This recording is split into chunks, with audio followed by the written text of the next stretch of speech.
call the Maternal, Newborn and Child Health Bill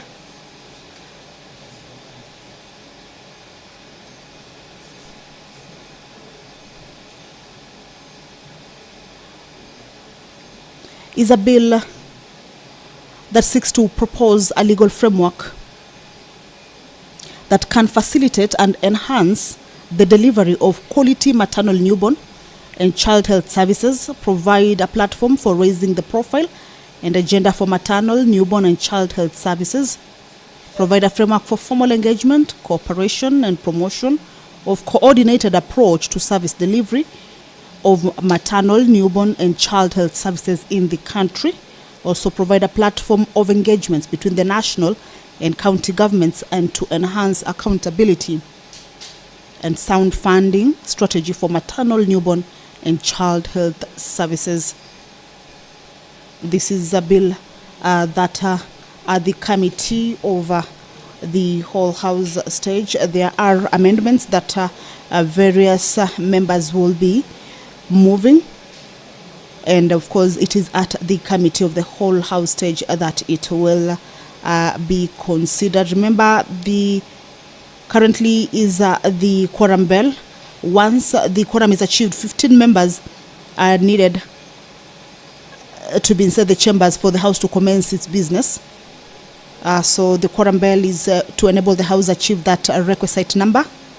That is the Majority Chief Whip, Honorable Boni Halwale, at the entrance of the chamber. And of course, once the quorum is achieved, we will hand you over to the proceedings of the House. But until then, we shall continue looking at what the members will be looking at in this afternoon sitting.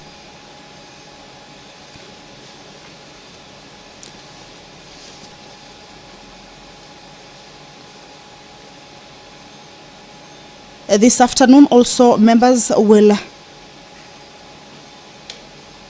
resume a debate on the Cooperative Societies Amendment Bill.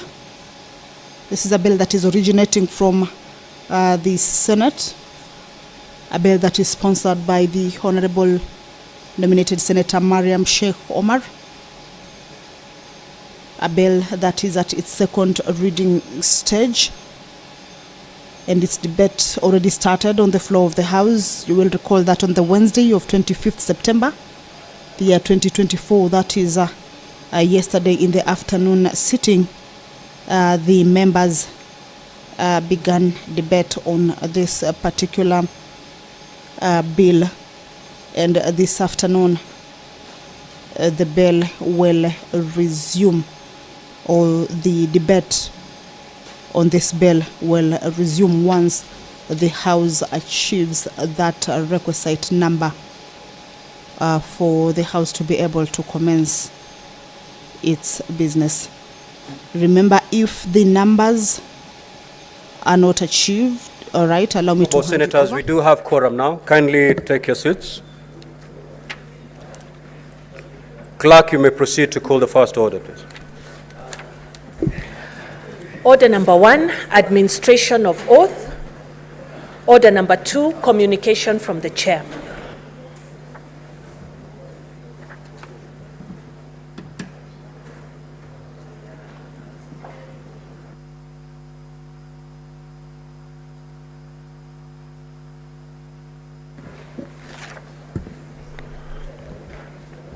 Senator Folamu.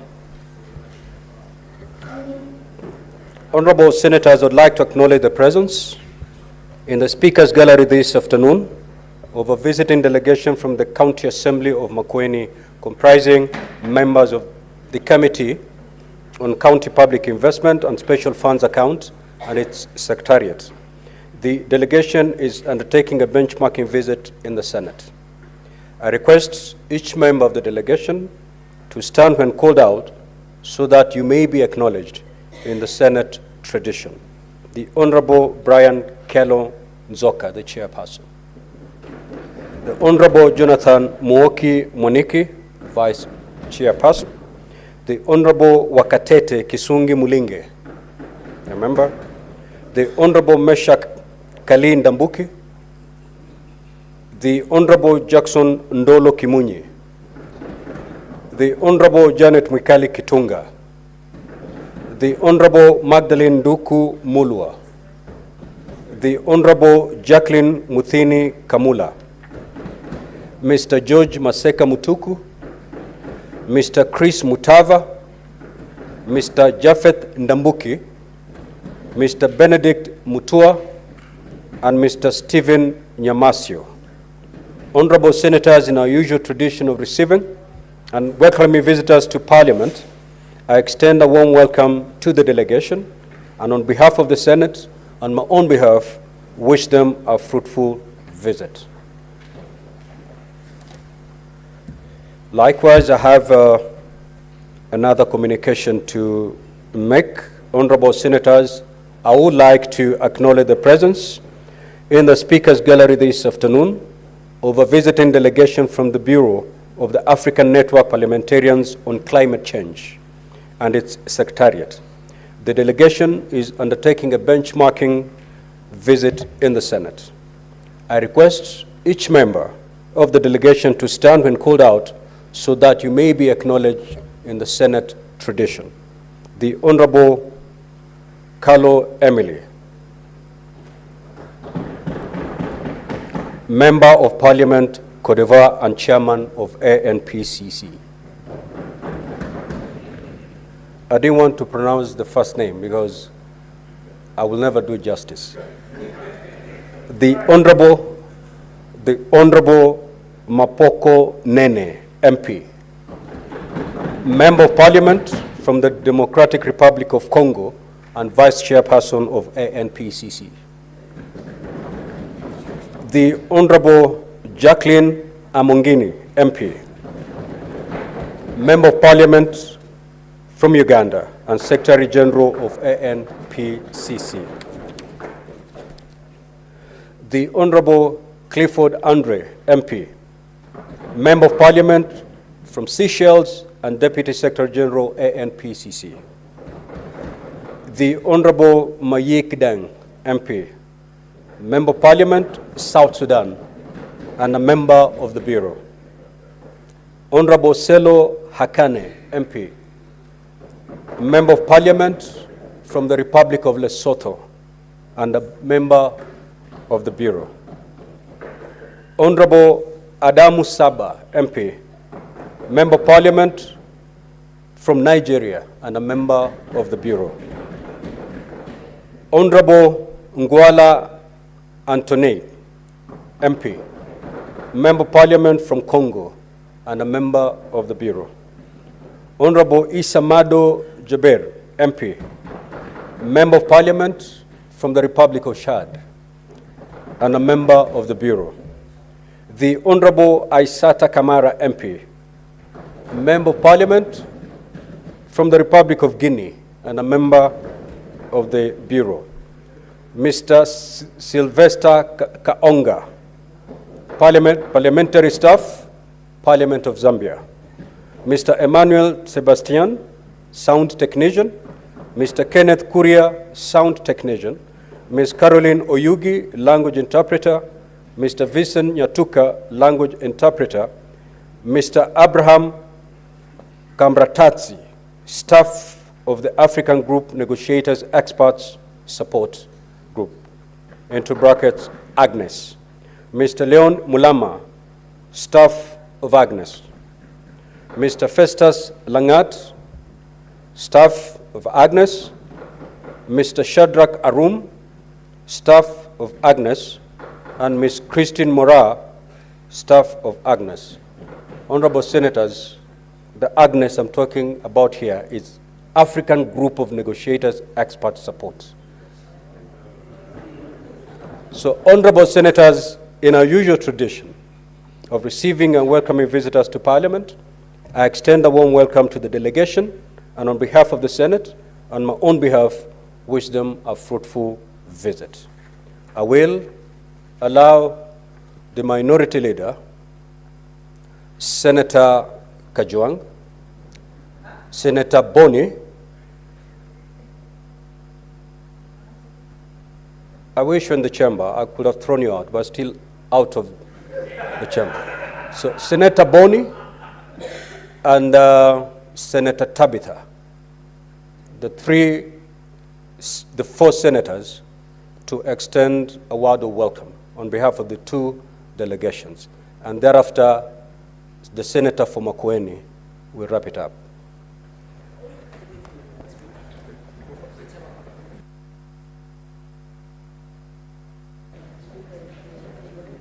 So it will be Senator Mazayo, followed by Senator Boni, followed by Senator Tabitha, then Senator Manzo, and lastly, the chair, Senator Methu, whose docket handles matters climate change. Thank you, Mr. Speaker. Mr. Speaker, I want to make order, honorable senators. Can the minority leader be heard in silence, please? Asante Bwana Spika. Bwana Spika, tuko na wageni kutoka nchi mbalimbali katika bara letu la Afrika. Kuna watu kutoka pande za nchi ambazo zinaongea Kiingereza na kuna wengine wanaongea Kifaransa na pengine Kiswahili kwa upande wa watu wa Congo Brazzaville. Bwana Spika, kwa kujumlisha, nafikiria ingekuwa bora uniruhusu niongee kwa lugha ya Kiswahili. Bwana Spika, kwanza nataka kujiunga na wewe kwa kuwakaribisha hawa wageni wetu wale kwanza kutoka Makueni, wa ndugu yangu Maanzo, na vile vile wale kutoka katika bara la Afrika katika ile kamati yao ya tabia nchi. Bwana Spika, tunaona ya kwamba Afrika sasa inakuwa kitu kimoja, na ni umuhimu kuona ya kwamba tunalinda mazingira yetu, na vile vile tunataka kuwaunga mkono kwa safari yao ya kuchukua kutoka nchi zile mbalimbali wanazotoka kutoka Afrika. Wamekuja hapa kujionea bunge letu la Senate linafanya kazi kinamna gani, na na matumaini ya kwamba wakati wakirudi nyumbani wataona bunge la Kenya la Senate linafanya kazi kinamna gani. Vile vile ndugu zetu kutoka Makueni, karibuni sana. Sisi tunawakaribisha hapa katika bunge la Senate. Muko na mbunge wenu ndugu yangu Daniel Maanzo. Hapa mulipiga ndipo, hamukukosea. Nataka kuambia ikiwa itawezekana tena basi mumregeshe huyu Daniel Maanzo. La mwisho Bwana Spika, nataka kuambia hawa ndugu zetu wametoka katika bara zima la Afrika kule ni kwamba karibuni sana katika nyumba yetu hii ya Senate, na ninajua mkifika huko nyumbani mtaweza kuwaelekeza ama kuwajulisha wale ndugu zetu kazi ya Senate katika Kenya mmeiona ni namna gani. Na pia vile vile karibuni. Kenya ni nchi iko huru, mnaweza kuzunguka mpaka saa 10 saa 9, kuna hali kwingi kwa kwenda hapa Nairobi. Kwa hiyo Nairobi ni kwenu, najifikieni kabisa kwamba mkiwa Kenya ni kama mmetoka kule nyumbani katika nchi tofauti tofauti za Afrika. Asante Bwana Speaker. Senator Boni, and honorable senators, keep it under 1 minute. Thank you, Mr. Speaker, for this opportunity. Mr. Speaker, I would like to request the delegation from Makueni to go and deliver our greetings to the governor of Makueni, who has been a colleague of ours in this house for a long time, and do remind him that the highest standard he left is still being maintained by Senator Maanzo. And Makueni is a unique place in Parliament, because that is the place where we had Senator Mutula Kilonzo Sr., one of the most polished leaders of the Republic of Kenya. Finally, Mr. Speaker, our visitors from Africa, you're most welcome. And Mr. Speaker, allow me to use this opportunity to request the parliamentarians of West Africa, the western part of Africa, you must come together to ensure that the fighting in Congo comes to an end. It is over 70 years, Mr. Speaker, when Patrice Lumumba died because of the rich gold and mineral deposits in DRC. It cannot continue forever. In fact, the member of parliament from DRC, when you go back, send my greetings to my cousins there. The people in Eastern Congo are the same ones who are in the western part of Kenya, and that's why there is respect for the Congo forest and there is respect for the Kakamega forest, the only existing tropical forest on the continent of Africa. Thank you, Mr. Speaker.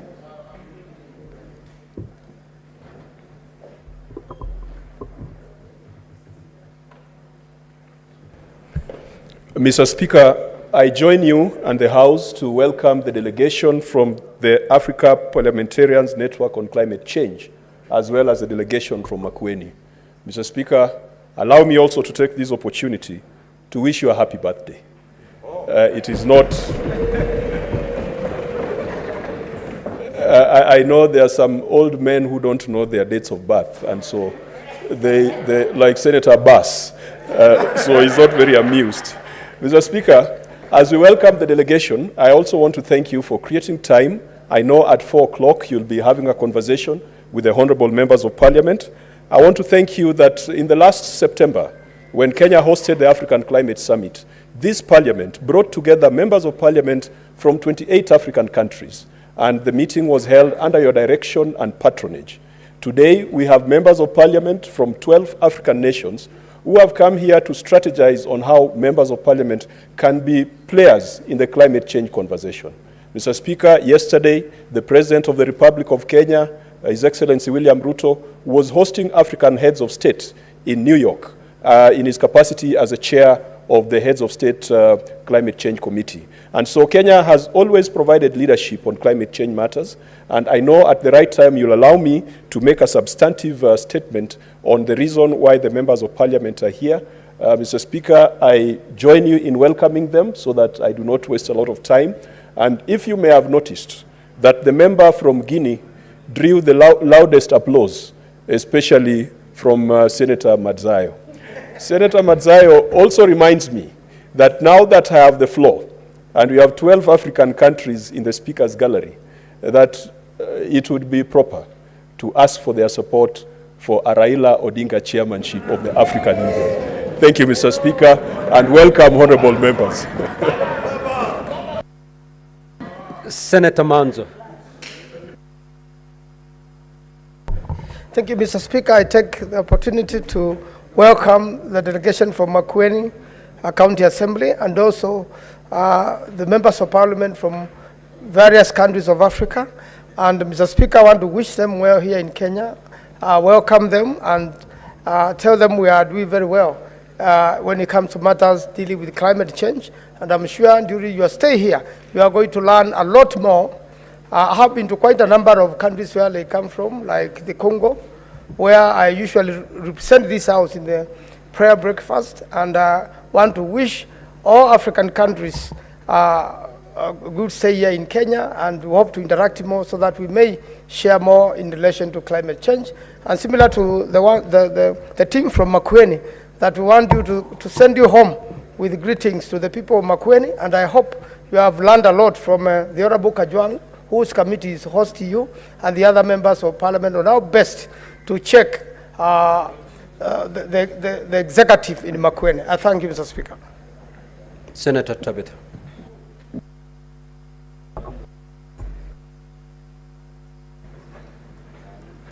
Thank you, Mr. Speaker, sir.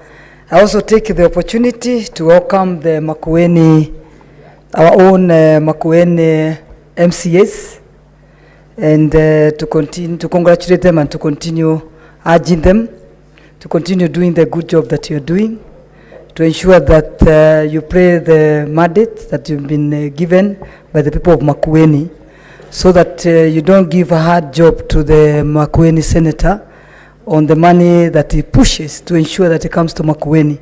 You ensure that it does the work the governor does the work that is meant to do for the benefit of the Makueni people.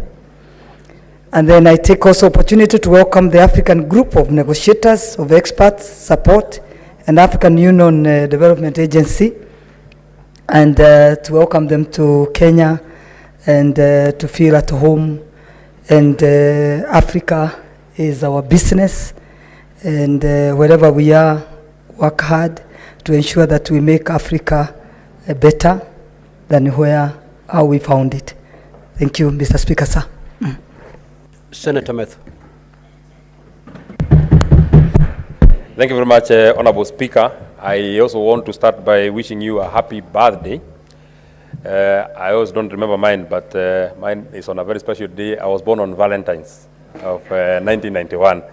I want to welcome the members of County Assembly and staff from Makueni County Assembly who are here. I also want to very quickly also welcome the members of Parliament from the 12 nations that are the Speaker's gallery. And Honorable Speaker, allow me to reiterate the position that I've mentioned in the past and has been mentioned by the Chair of the caucus, Honorable Speaker, that parliaments are not are major players in the space of climate change, Honorable Speaker, because in terms of budgetary allocations, in terms of preparing our budgets, it is always a preserve of parliaments in almost all our democracies, Honorable Speaker. It is for this reason, Honorable Speaker, that we then must ensure that we learn from each other, get to do exchange program between countries, Honorable Speaker, the 12 countries that are here, the members of Parliament from Kenya, Honorable Speaker, so that we get to know what is in Malawi that we can borrow, what is in Congo that we can borrow, what is in the other country that we can borrow. Finally, Honorable Speaker, allow me to appreciate the African group of negotiators, expert support, Agnes, Honorable Speaker, for being in the forefront of ensuring that they build the capacity of members of Parliament, Honorable Speaker, so that even as we speak about the space that we are speaking about of climate change, Honorable Speaker, our members are well equipped with the information that they require, so that going forward, it is not a question of something that comes at the tail end of the conversations. It is something that be at the meat, at the center of all the conversations that we shall be having as a people, as a country, as a continent, Honorable Speaker. I thank you. Next order. Order number 3, messages. Order number 4, petitions. Order number 5, papers. The Senate Majority Leader. Senate Majority Leader. Yes, sir. Proceed.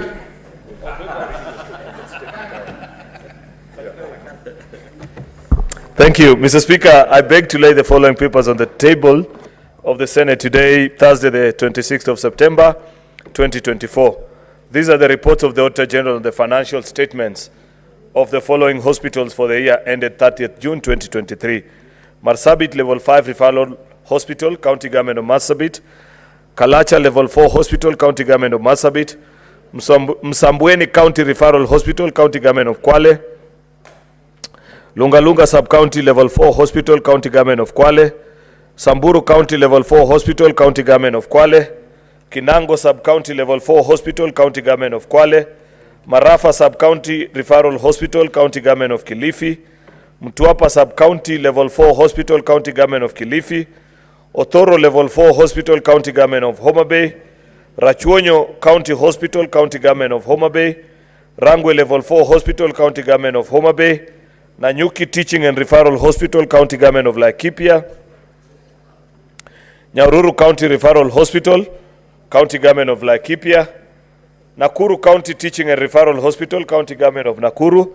Soin Level 4 Hospital, County Government of Nakuru.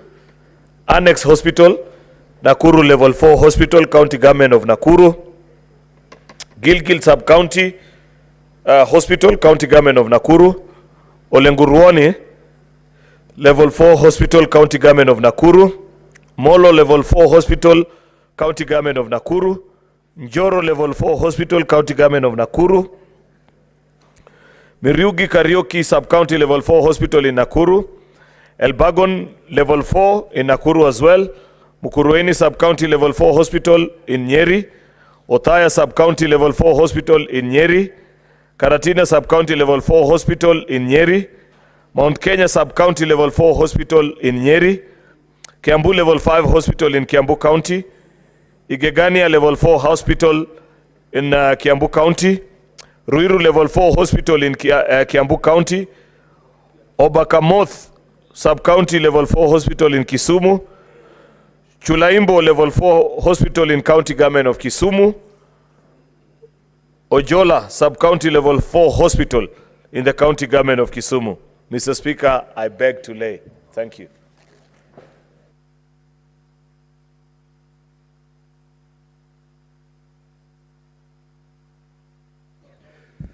Chairman, Finance and Budget, you proceed to lay your report.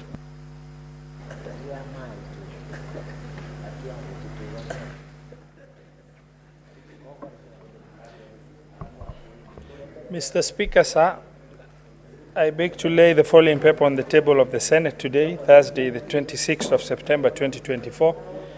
Report of the joint sitting of the National Assembly Departmental Committee on Finance and National Planning and the Senate Standing Committee on Finance and Budget on the approval hearing for Mr. David Kibet Kimei, nominee for the appointment of the position of Director General of the Competition Authority of Kenya. I beg to lay.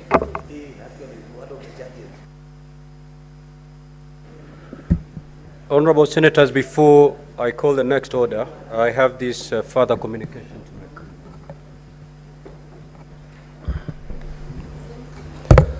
Honorable Senators, in the Speaker's Gallery this afternoon is Ms. Esembeyu Akida, a guest of the Speaker of the Senate. Ms. Akida is a celebrated footballer and among a generation of Kenyans who have brought immense honor and pride to the Republic through her exceptional talent in sports. Honorable Senators, Ms. Akida's footballing talent was nurtured from a tender age while schooling back in Kilifi County, notably through the Moving the Goalpost initiative that has used sports to positively transform lives of young girls across our country. Kenyans recall with great fondness and national pride Akida's great display in the African Women's Cup of Nations, where she scored the first goal for Harambee Starlets, entering history books as the first Kenyan to do so. This exceptional exploit not only proclaimed her arrival in the world football scene, but also went on to open great opportunities for her in the ranks of professional football. Honorable Senators, for the past 3 years, SA has been plying her trade at Club Park in Greece, taking part in one of Europe's top women football leagues and rubbing shoulders with the world's best women footballers. She had previously played for Ramal, Hasharon in Israel, and Besiktas of Turkey and Club Park from Greece.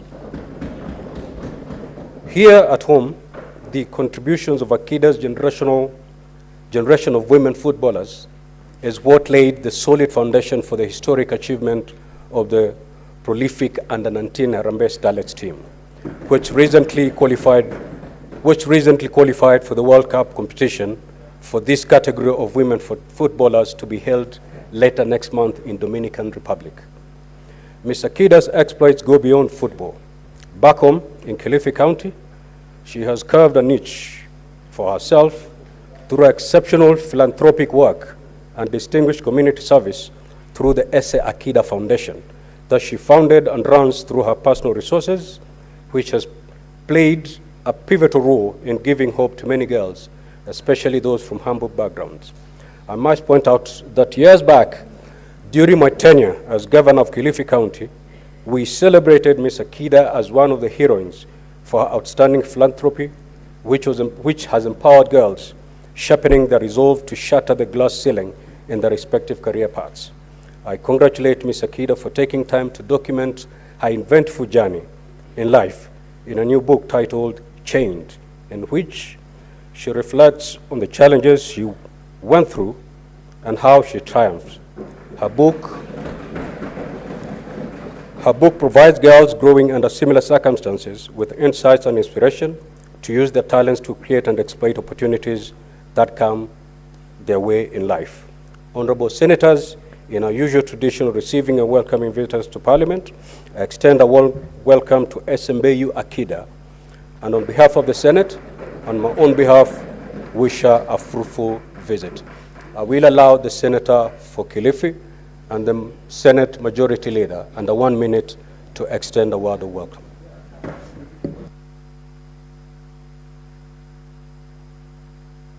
Yes, Senator for Kakamega. Mr. Speaker, I rise on a point of procedure to draw your attention to Standing Order number 29, namely visiting dignitaries.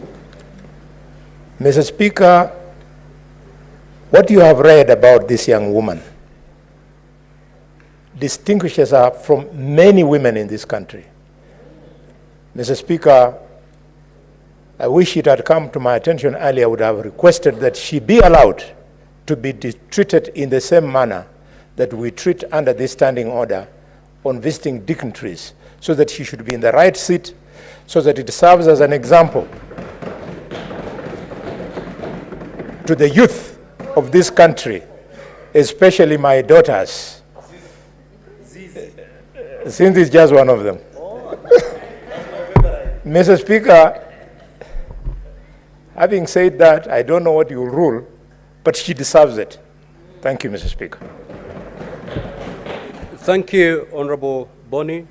That time will come, but for today, she came to visit me. So she's here as a visitor of the Speaker.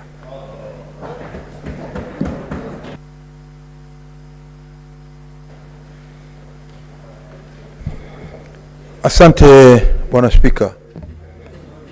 Bwana Spika, kwanza nataka nijiunge na wewe kwa kumkaribisha huyu dada ama mtoto wetu wa kutoka Kilifi, lakini yeye ni Mkenya.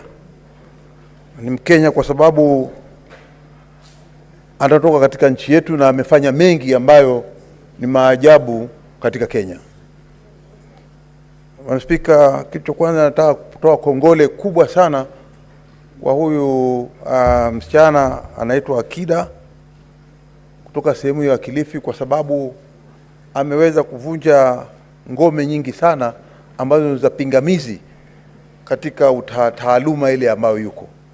Ni wakina mama wengi katika ulimwengu wanacheza mpira ama wanacheza kandanda ama ule mpira wa maguu, lakini Bwana Spika, unaweza kuona wengi watacheza lakini hawatafika kile kiwango. Na hivi ni kwamba huyu dada anaitwa Akida ni msichana ambaye amefanya bidii, amefanya juhudi, ameshughulika sana kufanya mazoezi na kuangalia taaluma mbalimbali za wale ambao wako mbele, na akajifundisha na hatimaye akaweza kufika kile kiwango cha kucheza kandanda ya kulipwa katika nyadhifa za juu nchi zetu za ng'ambo. Bwana Spika, pia vile vile nataka kumpatia kongole kwa sababu anachezea Harambee Stars. Na ni Yes. Asante. Bwana Spika, vile vile nataka kusema tu ya kwamba si rahisi kwa msichana mdogo kama huyu ambaye ameweza kujifanyia juhudi na ameweza kufika kile kiwango, lakini katika harakati zake zote hizo ameweza kupatana na mapingamizi mingi. Na tunasoma katika vitabu, ukiwa wewe ni mchezaji unaweza kuwa na pengine wale wanaokufundisha ama pengine wale ambao unawaona kama ni watu ambao wanaweza kukusaidia. Kumekuwa na changamoto nyingi katika maisha yake, lakini ameweza kuzivuka. Na vile vile ameweza katika zile changamoto mingi ambazo amepitia, ameweza kuandika kitabu. Kitabu kinasema ni kama alikuwa amefungwa katika ile minyororo, lakini sasa amejifungua. Kwa hiyo ni kwamba akiwa amejifungua katika ile minyororo anaweza kwenda, na tunasema yale mawingu yatakuwa ndio mwisho. Sio mwisho, anaweza kwenda akavuka mpaka yale mawingu. Tunasema unavuka yale mawingu unaingia katika ulimwengu mwingine wa kucheza kandanda. Kwa hiyo sisi tunamtakia kila laheri. Nataka kuambia dada zangu hapa, dada zangu hapa ndani ya bunge na maseneta, hususan dada yangu pale ambaye yeye anajihusisha sana na mambo ya kina mama. Nataka kusema kwamba nawaomba ikiwa itawezekana, kile kitabu ni muhimu sana kujua wale wasichana watu wanaokuwa katika Kenya na zile nyadhifa wanazopitiza mbalimbali, vile mateso wanafika wanayapata, lakini wafanya juhudi mpaka mwisho mtu anafaulu. Kwa hiyo ameandika hicho kitabu, na nataka kuwauliza si dada zangu peke yake, hata hawa ndugu zangu, Cherargea akiwa kijana mdogo aweze kuwa mstari wa mbele kununua hicho kitabu. Kwa hiyo katika sisi maseneta tulio hapa, vile vitabu, kile kitabu ambacho ameandika, mimi niko na copies, zile copies ziko na ni bei rahisi, mnaweza kuja kwa ofisi yangu, alafu mimi nitamwambia Cherargea awapatie kila mtu. Asanteni sana. Senate Majority Leader. Thank you, Mr. Speaker. I join you and the rest on behalf of all our colleagues to congratulate Ms. Essie Mbeyu Akida, who's joined us this afternoon. Though visiting you, I want to believe the visit has been extended to us as a house. In one, celebrating her achievements, especially in a sport that is greatly emerging, Mr. Speaker, over the years to be extremely competitive, but also gaining global recognition. Mr. Speaker, the women's football game has gained serious attraction to fans the last few years that perhaps in the next few years, Mr. Speaker, if you are not careful, it will actually become more popular than the men's sports. Mr. Speaker, Senator Catherine Muma reminds me, and she needs not remind me because I know that for a fact, that as we speak today in Kenya, the women's game is way ahead of the men's sport. Our girls are doing way better. Mr. Speaker, everybody is aware that our Harambe starlets are currently in Spain doing their pre-tournament preparation on their way to the Dominican Republic to play in the FIFA World Cup, Mr. Speaker. That's a feat that no other sport in footballing team has achieved. Therefore, we must celebrate girls like Essie who have pushed this sport, Mr. Speaker, to the levels that she has. We celebrate her also in her distinguished career, and I hope that she can inspire many girls, Mr. Speaker, in Kilifi, the coastal part of the country, Mr. Speaker, which is not traditionally known for producing many great footballers. I know Senator Faki will not be happy for me to say that, but I know that with girls like Essie doing what they are doing, that many young girls from that part of the country will be inspired and excel and do even far beyond what we are able to. Therefore, Mr. Speaker, I hope that as a country we can continue to invest more in our sporting academies. You do realize that Essie nurtured her talents, Mr. Speaker, through this program, Moving the Goalpost, and many other programs that are seasonally run. Eventually, Mr. Speaker, until we are able to set up academies that can nurture young talents and grow them into serious professions, Mr. Speaker, we shall not enjoy many stars coming out of our country like Essie. Therefore, I celebrate her. The Senate looks forward, Mr. Speaker, to interacting with her and learning more from her. Mr. Speaker, I just want to make one final request. You know, the only other member the only other citizen actually within the precincts of Senate right now who's had the opportunity to represent Kenya at the international stage in a sporting event is none other than the Senator of Trans Nzoia.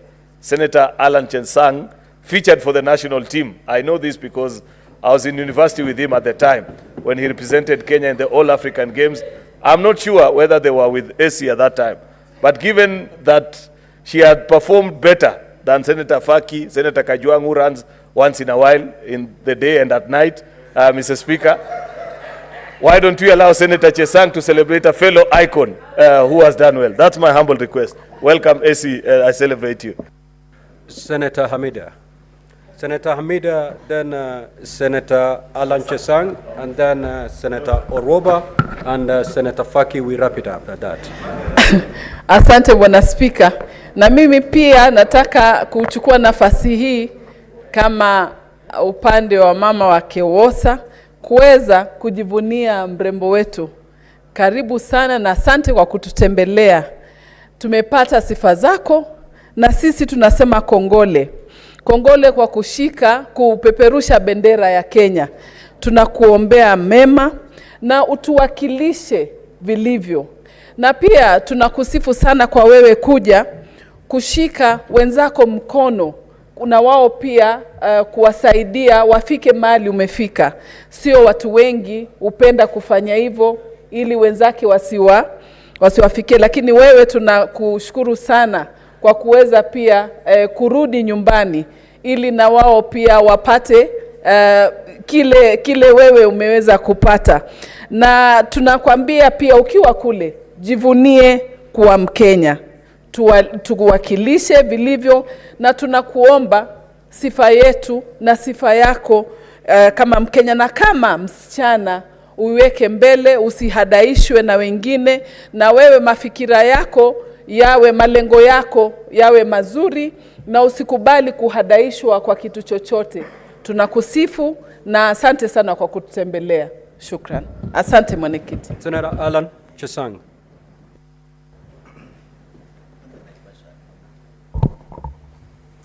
Thank you, Mr. Speaker. I rise first and foremost to congratulate Esi Akida. Mr. Speaker,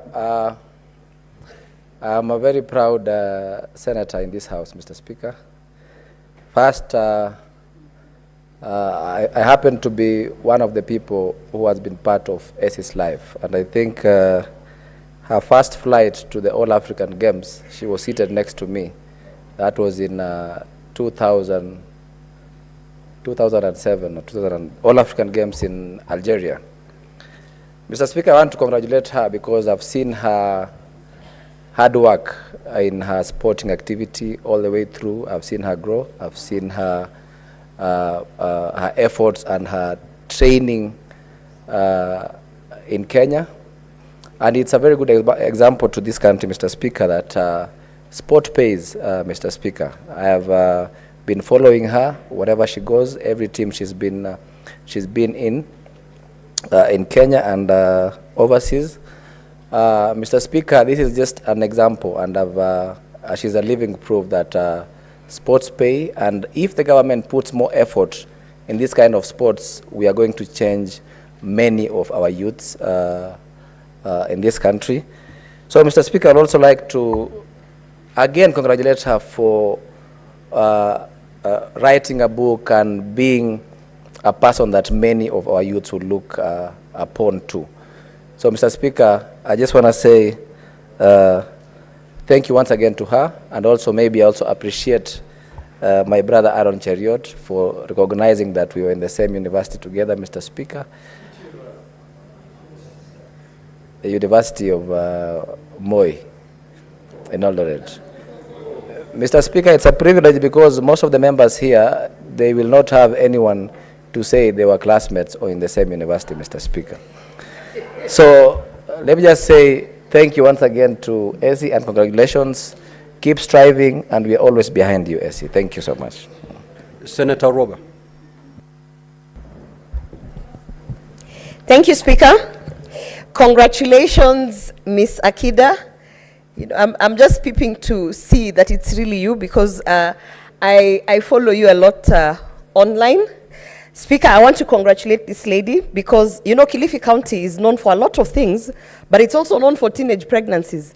And I know that, you know, when they look up to someone like Ms. Akida, they understand that there's hope, there are other things that we can do, and that girls can actually break that barrier. So, Ms. Akida, as you go back home, I want to urge you to hold the hands of those many girls. You know, in Kilifi County, 28.9% is the prevalence rate for teenage pregnancies. That's 4,000 girls every year who are actually, you know, being impregnated because for whatever reason, you know, we have sex for pads, we have what, but also there is this hopelessness that they can't be anything in life. So congratulations, and please hold the hands of many girls out there so that they can look up to you and you can change your community from that perspective. Thank you. Senator Faki. Mheshimiwa Spika, pia kunipa fursa hii kujiunga nawe kumpa kongole dada yetu AC kwa kazi nzuri anayofanya. Mheshimiwa Spika, AC ni mmoja ya wale wanamichezo wetu ambao wameweza kubobea na wanacheza katika ligi za kimataifa. Mwingine akiwa ni Mwanahalima Adam Jereko ambaye anacheza Amerika hivi sasa. Mwanahalima ni msichana ambaye alilelewa pale Likoni mjini Mombasa. Kwa hivyo Aaron Cheriot, usifikiri kwamba haya mambo yanatokea Kilifi peke yake. Mombasa pia tunatengeneza mambo kama hayo. Mheshimiwa Spika, nimepata fursa kutembea mpaka ya Bamba kule katika kile kiwanja cha moving the goalpost. Na nafikiri ni mradi mzuri ambao kaunti zetu zote zinaweza kuiga. Mheshimiwa Spika, kuna mswada hivi sasa wa Seneta Sifuna kuhusiana na kutengwa kwa asilimia fulani ya bajeti za kaunti kupromote kusaidia mambo ya michezo. Hiyo Mheshimiwa Spika ni njia ambayo itasaidia pakubwa kuweza kutoa wanatalanta wengi kama AC ambao hawajapata fursa kama hizi ili waweze kusonga mbele katika talenti zao za michezo. Mheshimiwa Spika, kwa kumalizia ni kwamba ni masikitiko hivi sasa Mheshimiwa Spika kwamba wakati wasichana wetu wanabobea katika mambo ya michezo, wanakwenda katika nchi za kimataifa kucheza ligi kubwa. Hivi hapa Kenya hivi sasa Mheshimiwa Spika hatuna kiwanja ambacho chaweza kuhost ama chaweza kuandaa mechi inayokubaliwa na FIFA. Mheshimiwa Spika, ni aibu kubwa. Sisi tunakwenda kucheza mechi zetu Uganda. Kama timu ya nyumbani tuenda cheza Uganda sisi Mheshimiwa Spika, kwa vile hatuna kiwanja cha kimataifa cha kuweza kusimamia ama kuandaa mechi za FIFA. Kwa hiyo Mheshimiwa Spika, ni changamoto ambayo imetolewa na dada yetu AC kwa hapa leo, na kwa hivyo sisi kama maseneta lazima tuangalie ni njia gani ambazo zitasaidia kukuza michezo nchini kwetu. Asante Mheshimiwa Spika. Lastly, Senator Richard Onyonka.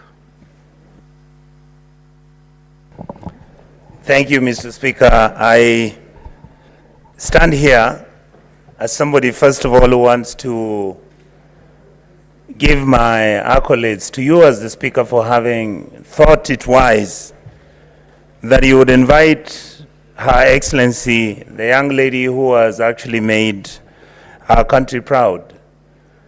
Members in this Senate, I know we are all saying how wonderful she is. How I wish that we would be changing the rules on how we reward medals from this House and nationally for Kenyans who have excelled and have done well exceptionally. Mr. Speaker, I would hope that once you have gone back to Kilifi, of course, you know her personally now, you will actually enable her to continue. And most probably, ask many of us to participate in a league with my friend Stuart Mazayo. We would actually, I wouldn't mind sending our young ladies from Kisii County, because there are football teams there, so that they can be going to Kilifi, they play, and then we can invite the other players from Kilifi or Kisii to attend. Finally, Mr. Speaker, I'd like to say that as Kenyan leaders, we have not treated our sportsmen, sportswomen, our musicians, our people who perform in theater, and people who perform in all the other sectors. I think we need to improve on that. I think we are all seized and we understand the importance, for the reason that right now everybody is a content creator. And what is very unfortunate, Mr. Speaker, is that every time our successful athletes go out to the world to perform, we never give them any accolade, we never congratulate, leave alone even rewarding them in a small way. I think this House should seize itself and make sure that we start making sure that we congratulate our African athletes, Kenyan athletes, and those ones who come from several areas. Finally, Mr. Speaker, I want to thank the team from Makueni that has come here for benchmarking, and the team from the African Witnesses who are here. I think it's a great honor to see both sides coming and watching what we do in this House. Thank you so much, Mr. Speaker, for giving me the opportunity. Senator Beth Zengo, finalize that.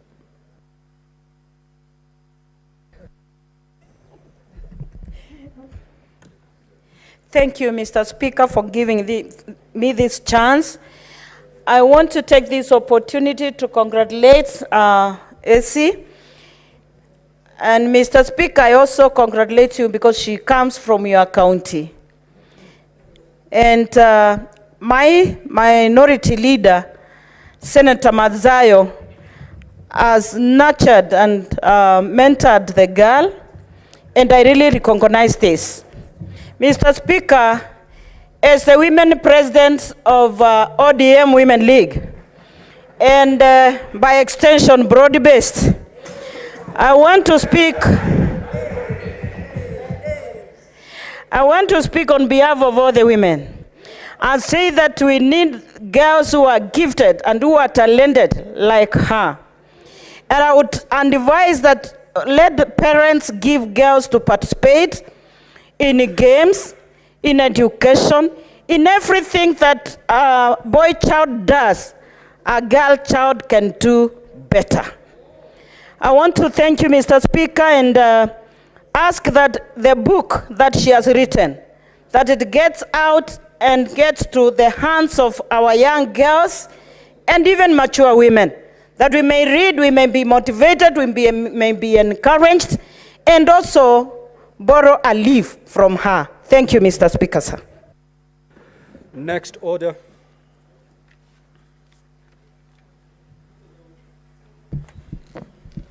Order number 6, notices of motion. Chairperson, Finance and Budget.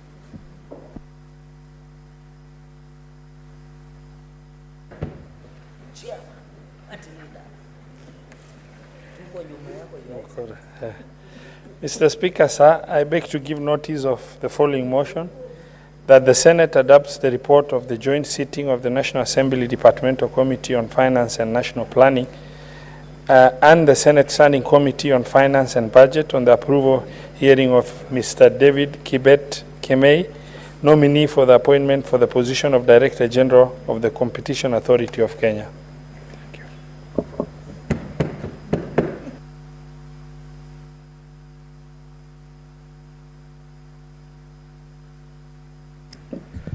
Next order. Order number 7, questions and statements. The Honorable Kajwang.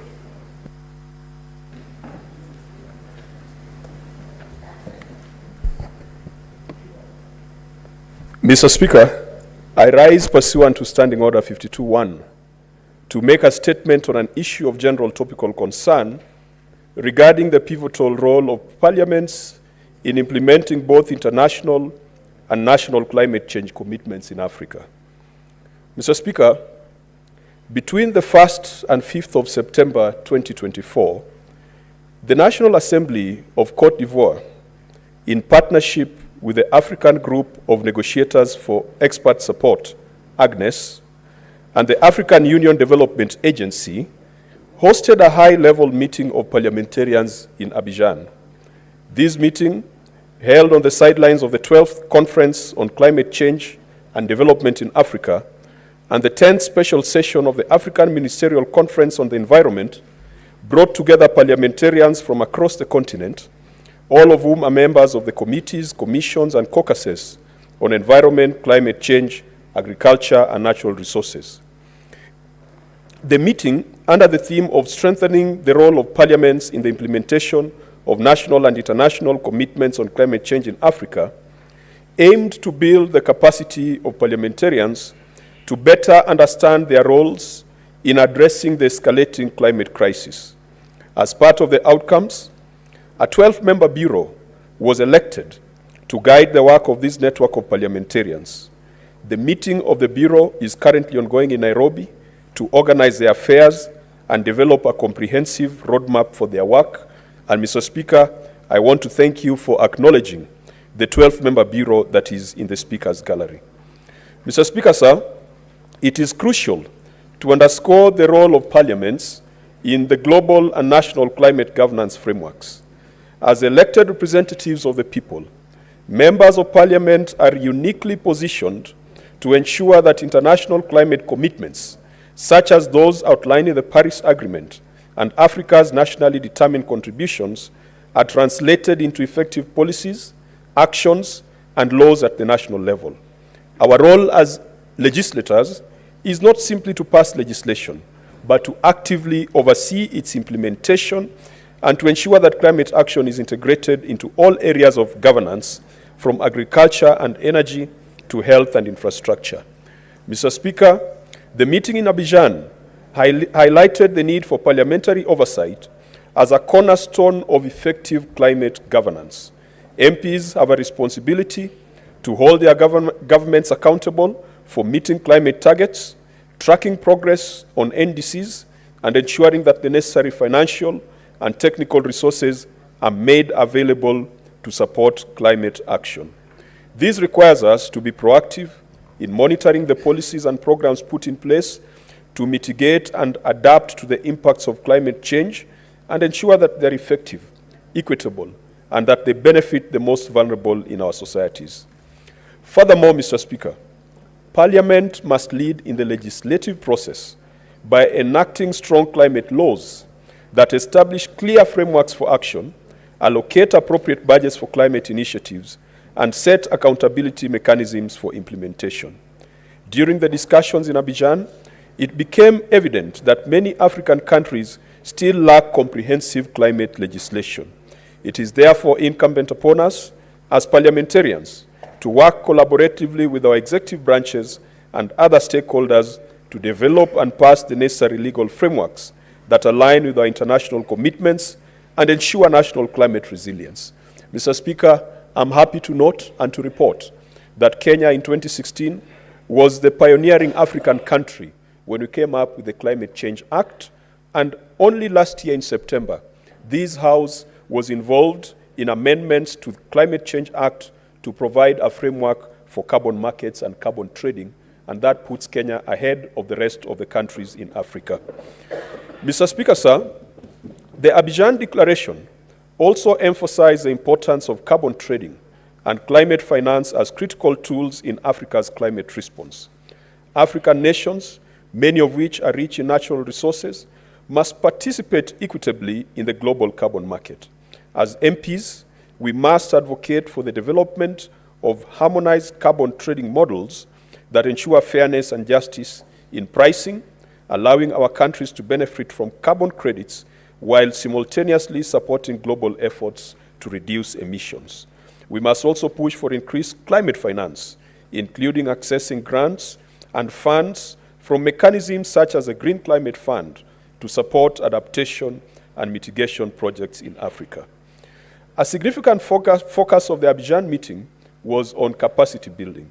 For parliaments to perform their roles effectively, we need to be equipped with the knowledge, tools, and expertise necessary to understand the complexity of climate science and policy.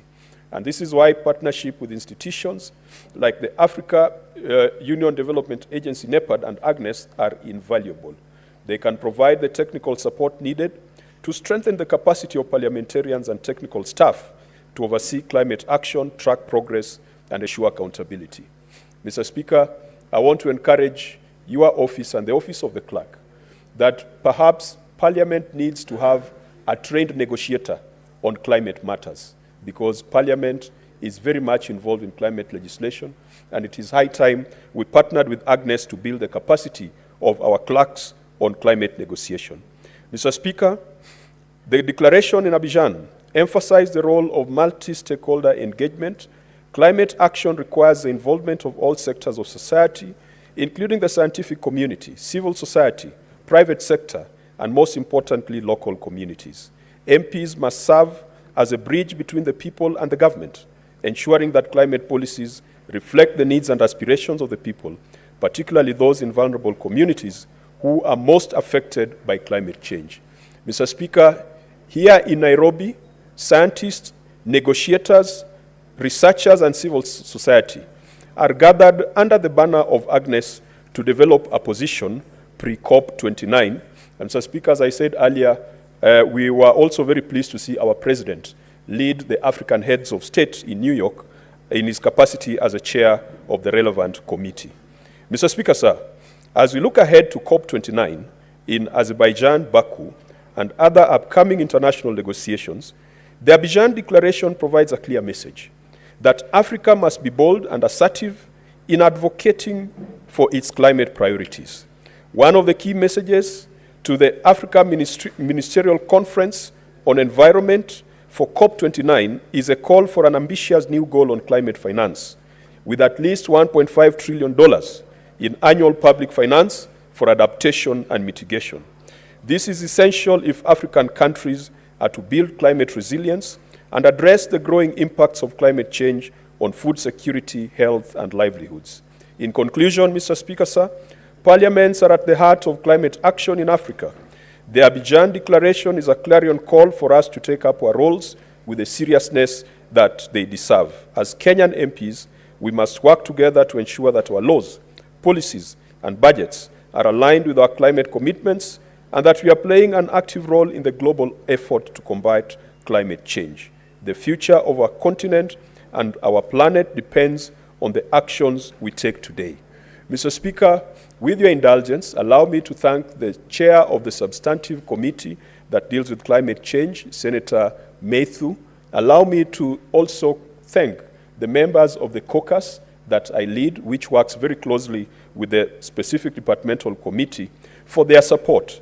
Mr. Speaker, if you allow me, I would table the Abidjan Declaration, which was a declaration that was signed by 30 members of parliament drawn from all the 3 regions of Africa. The only region that was not represented was North Africa, Mr. Speaker, and we do hope that as we go along, we will carry our brothers from North Africa to build one strong network of parliamentarians on climate change. Mr. Speaker, with your indulgence, I beg to table the Abidjan Declaration for your further direction and action by the relevant committee. Thank you, Mr. Speaker. You may proceed to table. Next order. Statements pursuant to Standing Order 53-1, the Honorable Senator Tabitha Keroch.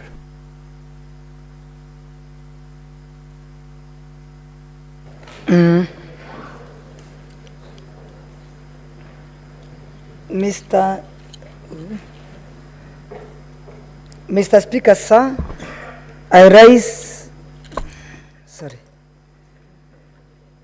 Mr. Speaker, sir, I rise pursuant to Standing Order 53-1 to seek a statement from the Standing Committee on Land, Environment and Natural Resources regarding the status of compensations for the victims of the Mai Mahiu floods tragedy. In the statement, the committee should explain to the Senate why there is discrimination in the compensation for victims of the Mai Mahiu floods tragedy and investigate allegations that the victims are being divided along the lines of those who had rented houses and those who owned houses, yet all of them were affected by the same magnitude of tragedy, where all of them lost their loved ones, property, and businesses. Explain reasons for the inordinate delay in the replacement of personal documents such as the birth certificates, academic documents, identification documents, and KRA pins belonging to the flood victims, which were recorded by Huduma Center officials who had set a temporary office on site and stayed for timelines within which the said documents will be availed to ensure they are not denied access to government and banking services as well as jobs opportunities as it is today. Explain why the Ministry of Interior and Coordination of National Government through the state government for special departments, special programs has failed to keep the promise to the fully Explain why the Ministry of Interior and Coordination of National Government through the State Department for Special Programs has failed to keep the promise to fully compensate and resettle the flood victims, especially after the 3 months rent paid by government elapsed. State when the team of experts promised by the government will visit the site to evaluate whether the areas is now risk-free and safe for human habitation, and make recommendations for alternative land for resettlement of the victims. Explain why the Nakuru County government has done nothing to help the Mai Mahiu flood victims, despite having a huge budget of 902 million in the financial year 2023-2024, allocated to county executive member in charge of public service management, coordination and training, a docket responsible for handling disasters in Nakuru County. And explain why the county government has the audacity to spend 446.24 million on extravagance and foreign trips, while the Mai Mahiu victims, who are only 130 members, requires, according to Her Excellency's estimate, 1.2 per household, and these members are only 130. That equals to 234 million. Provide a report on the donations contributed by well-wishers across Kenya that was collected by the Nakuru County government officials, the Nakuru County Commissioner's Officer, and area MP's office on behalf of the Mai Mahiu flood victims. Signed by Senator Tabitha Kiroche, Nakuru Senator. Thank you, Mr. Speaker, sir. Senator Bone.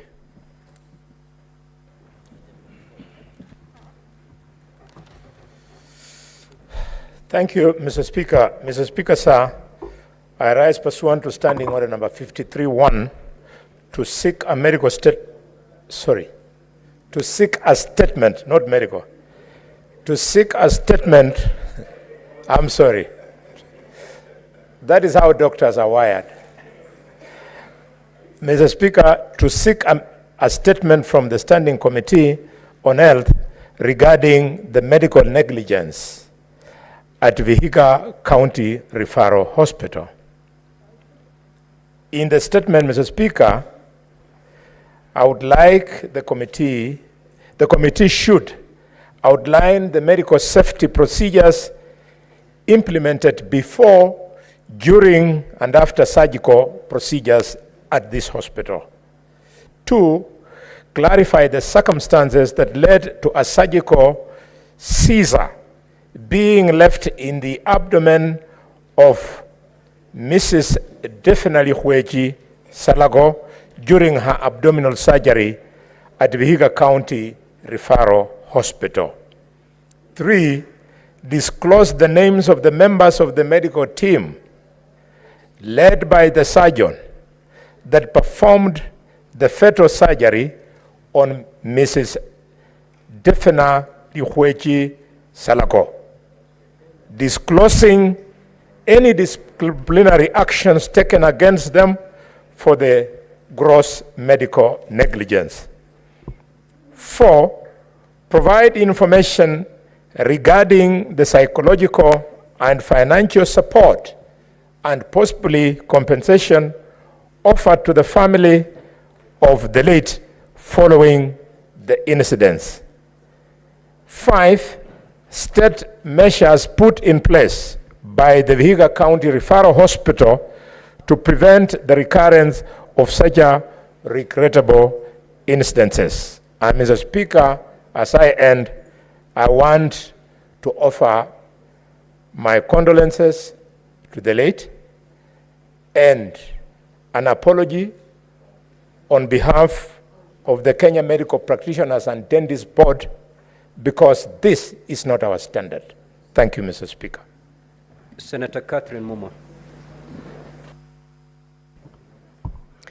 Thank you, Mr. Speaker. Mr. Speaker, I rise pursuant to Standing Order 53-1 to request a statement from the Standing Committee on Justice, Legal Affairs and Human Rights regarding the urgent and concerning issue of the criminalization and re-victimization of survivors of female genital mutilation, including minors. Mr. Speaker, the statement of the committee should, 1, appraise the Senate on the veracity of allegations regarding the criminalization and re-victimization of victims of female genital mutilation in Bomet and Narok counties, among others. In so doing, the committee should confirm to the Senate, 1, the number of victims, survivors of female genital mutilation, including minors, that have been prosecuted for the alleged offenses of procuring FGM, aiding and abetting FGM, and failure to report FGM under the Prohibition of Female Genital Mutilation Act. B, how many of the accused victims and survivors of female genital mutilation have been subjected to the inhumane and degrading treatment of forced genital examination to procure prosecution evidence against them. C, the number of victims or survivors of female genital mutilation, including minors, that have been convicted so far of the offenses indicated in this statement, and whether they had access to legal representation during their trials. D, the number of victims, survivors of female genital mutilation convicted and sentenced under this law and the nature of sentences meted against them.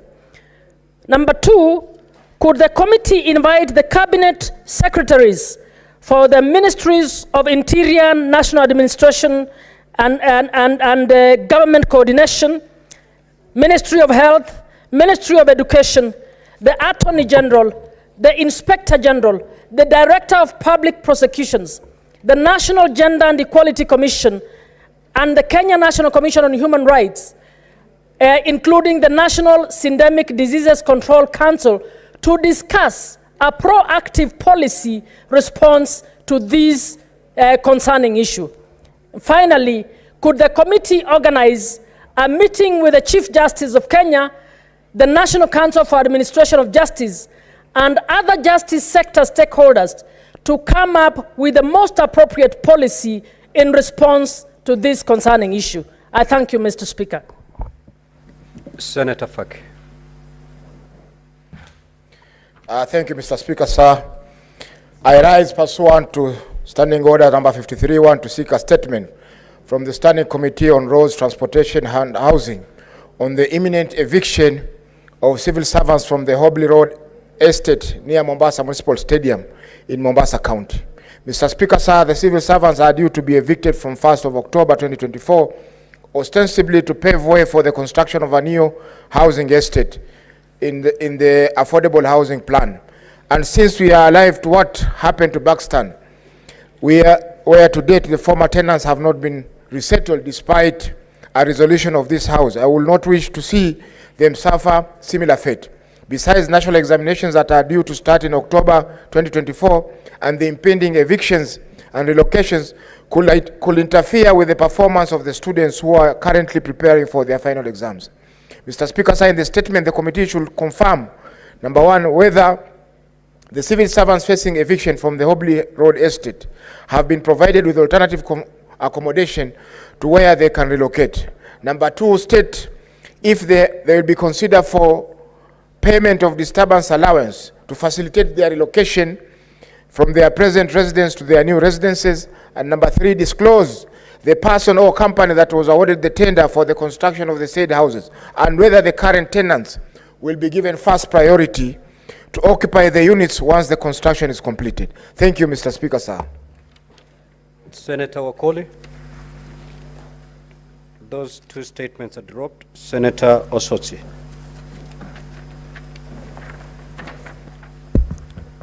Thank you, Mr. Speaker. Mr. Speaker, I rise pursuant to Standing Order 53-1 to seek a statement from the Standing Committee on Devolution and Intergovernmental Relations concerning the implementation of the county aggregation and industrial parks project across the counties.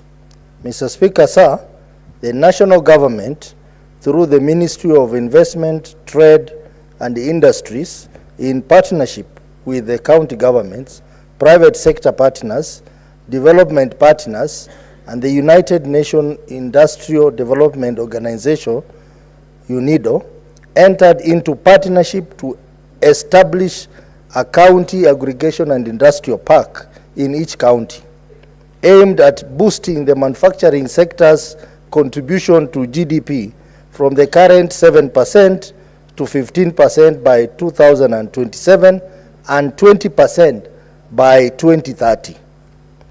The project will be implemented in 3 phases covering all counties and is financed equally by the national and county governments, each contributing Kenya shillings 250 million. Mr. Speaker, sir, it is also noted that the Senate approved the County Government Additional Allocation Acts for the financial years 2023-2024 and 2024-2025, designating funds specifically in this project. In the statement, the committee should, 1, table a report on the current progress of construction of these industrial parks in all the 47 counties, specifying the timelines for completion and operationalization of the parks.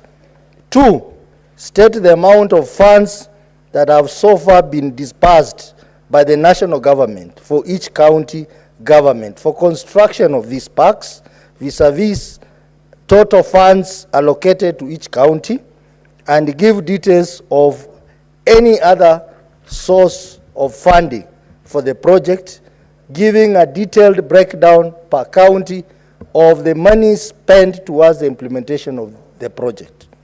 3, clarify the basis for the partnership between the national and county governments in the implementation of this project, including any agreements between the 2 levels of government as per Article 187 of the Constitution.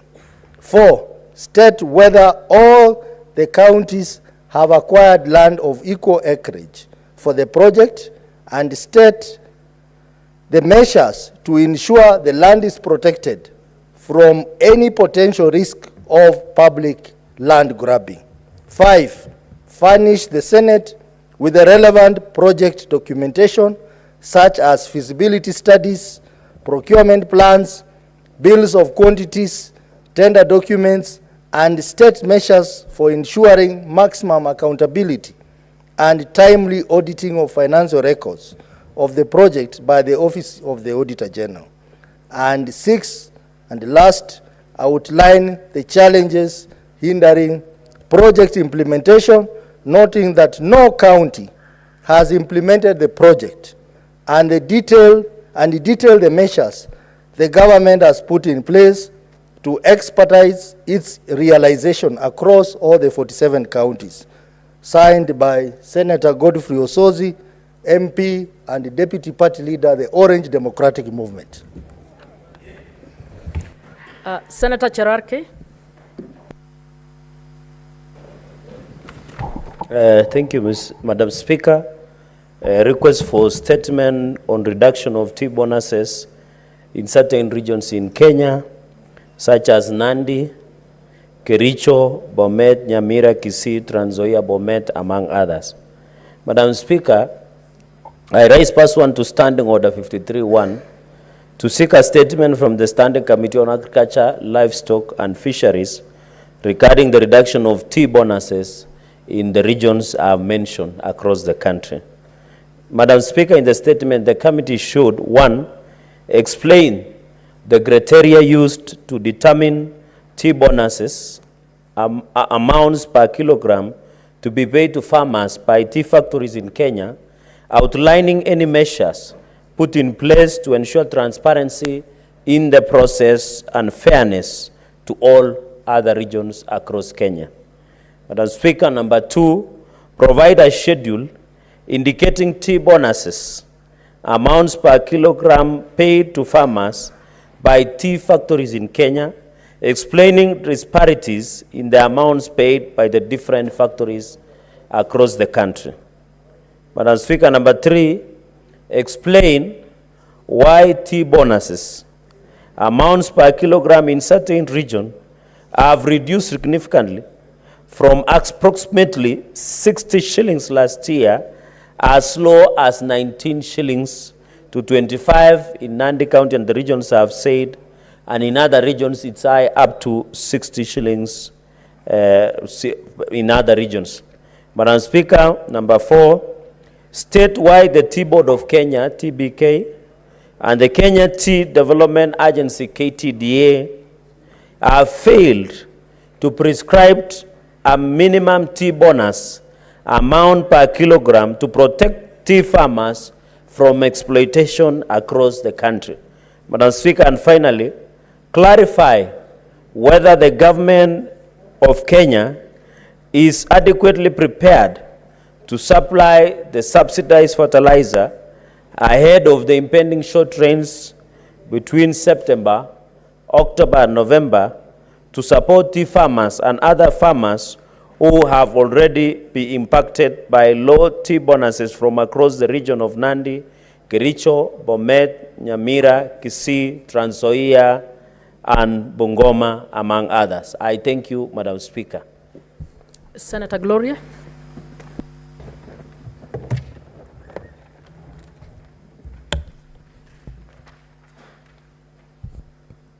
Speaker, this is my request for a statement on the provision of conducive lactating rooms for breastfeeding mothers.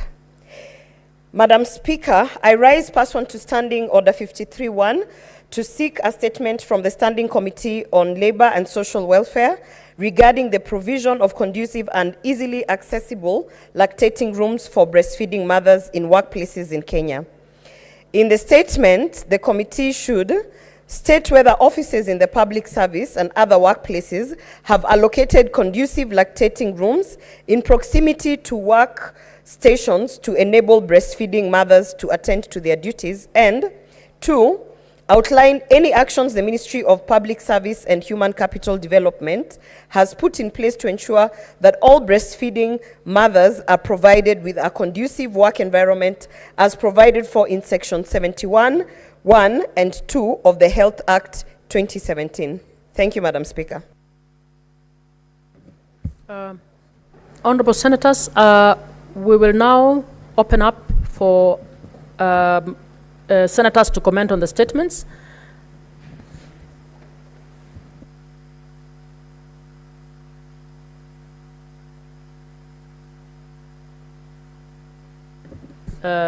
Apologies. I think we move on to the next set statements pursuant to Standing Order 56.1 and Chairperson Standing Committee on Finance and Budget. Thank you very much, Madam Speaker. I rise pursuant to Standing Order 56.1A of the Standing Orders of the Senate to make a statement on the realization of Article 204 of the Constitution and the status of Equalization Fund. Madam Speaker, as you are aware, the Equalization Fund is established under Article 204(1) of the Constitution, which requires that 0.5% of all the revenue collected by the national government each year be paid into the fund. The amount is calculated based on the most recent audited accounts of revenue received and approved by the National Assembly. The primary object of the fund is to provide basic services including water, roads, health facilities, and electricity to the marginalized areas to the extent necessary to bring the quality of those services in those areas to a level generally enjoyed by the rest of the nation, so far as possible. Madam Speaker,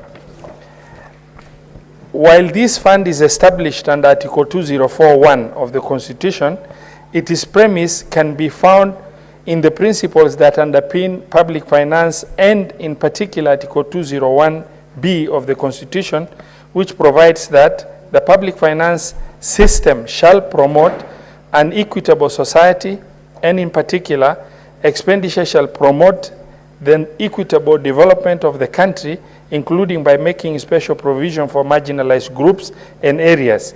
Indeed, the Equalization Fund is one of the 4 funds established by the Constitution.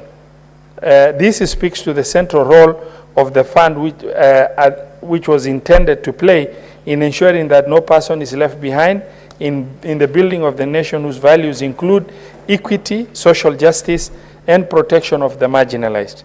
Madam Speaker, sadly, this inspiration to equity in development remains as elusive now as it was before the coming into force of the Constitution 2010. The Equalization Fund has faced numerous implementation challenges since inception, which have hindered effective operationalization of the fund. One of these delays was occasioned by the inordinate delay in the approval of the regulation for the administration of Equalization Fund. Whereas the fund started receiving statutory allocation from financial year 2011-2012, the first Equalization Fund Appropriation Act was enacted 6 years later, the financial year 2017-2018. This is attributed to the delays in the approval of the guidelines for the administration of the fund, which were appropriated in 2016. However, Madam Speaker, in 2019, these guidelines were nullified by the High Court in a petition number 272 of 2016, which led to further delay in the operationalization of the fund. It is notable that the regulations it is notable to note that the regulations currently in place were approved in 2021, 10 years after the inception of the fund. Madam Speaker, the fund faced further litigation in 2023 when conservatory orders were issued by the High Court of Kenya at Garissa, restraining the Commission of Revenue Allocation from implementing the second marginalization policy. This is due to concerns being raised on lack of public participation and naming of some beneficiary wards in Wajir County. This matter was eventually settled. Madam Speaker, another contributing factor to the operationalization of this fund has been the delay in the implementation of policies on marginalization. Due to the inordinate delay in approval of the regulation for the administration of the fund, the implementation of the policies has also been delayed. The first policy of marginalization, which was introduced in 2013, was implemented by Equalization Fund Appropriation Act of Financial Year 2017-2018. The policy was financed from the entitlement and allocation to the Equalization Fund for financial year 2014-2015, 2015-2016, and 2016-2017. Notably, the policy lapsed in 2016-2017, but implementation of the projects is ongoing. Latest statistics indicate that as of 31st May 2023, a total of 359 projects under the first policy were financed by Equalization Fund and were at different stages of implementation. Out of these, 243 projects are 100% complete. Madam Speaker, the second policy on marginalization came into force in 2018, and the projects therein were to be funded from the funds of financial year 2011-2012, 2012-2013, 2013-2014, 2017-2018, 2018-2019, and 2019-2020, as well as 2020-2021. The Equalization Fund Appropriation Act of 2023 and the allocation of Equalization Fund Appropriation Bill number 2 of 2023 for financial year 2023-2024 will be utilized to implement the second marginalization policy. Madam Speaker, despite the lapse of the second policy in June 2021, the status of implementation of these projects under the policy remains unclear. Madam Speaker, two policies running concurrently beyond their implementation timelines complicates oversight of the fund in addition to delaying returns on investment. Of even greater concern is that the third policy on marginalization is yet to be submitted to Parliament. Madam Speaker, the legislative and policy delays that I have conversed have led to an accumulation of arrears to the fund totaling to 33,597,717,433. In financial year 2011-2012, 2012-2013, and 2013-2014, the fund had no allocation since the first policy on marginalization on marginalized areas hadn't been developed by CRA. Further, financial year 2017-2018 to 2020-2021, there were no allocations to the fund due to nullification of the guidelines. However, since the fund resumed operation in 2021, the National Treasury has shown blatant disregard for the timely implementation of the fund's project and has failed to conclusively address the issue of accumulation of arrears. Madam Speaker, I note with concern that the National Treasury, in a letter to the Senate dated 19th of May 2023, committed to allocate 9.9 billion for 4 consecutive financial years from financial year 2024-2025 through to financial year 2027-2028 as payment of arrears. However, in the 2024-2025 budget, the National Treasury reneged on this commitment and allocated 3.5 billion only as Equalization Fund arrears. It is disappointing to note that these arrears have since been removed from the supplementary estimate 1 for financial year 2024-2025, and the current proposed allocation of the fund stands at 8 billion. Indeed, even the Equalization Fund Appropriation Bill 2023, currently before the House, has faced similar fate with a reduction of about 790 million shillings from the 2.5 allocated as partial allocation for the arrears. There is simply no commitment towards conclusively addressing the issue of accumulation of arrears from the National Treasury. Madam Speaker, similarly, in the financial year 2022-2023, an amount of 10.3 billion appropriated through an Equalization Fund Appropriation Act of 2023 was revised to 0, which is a complete illegality, at the time of approval of supplementary budget 2 for financial year 2023-2024. This is despite the enactment of Equalization Fund Appropriation Act of 2023 on 30th of June 2023. To address this anomaly, the National Treasury committed to allocate 10.3 billion in the financial year 2023-2024 supplementary budget. However, despite the consideration and approval of 2 supplementary budgets in the financial year, the allocation of 10.3 in line with the existing act was never even a consideration for National Treasury. This is not only disappointing, but also an illegality to have an act in place without corresponding allocation.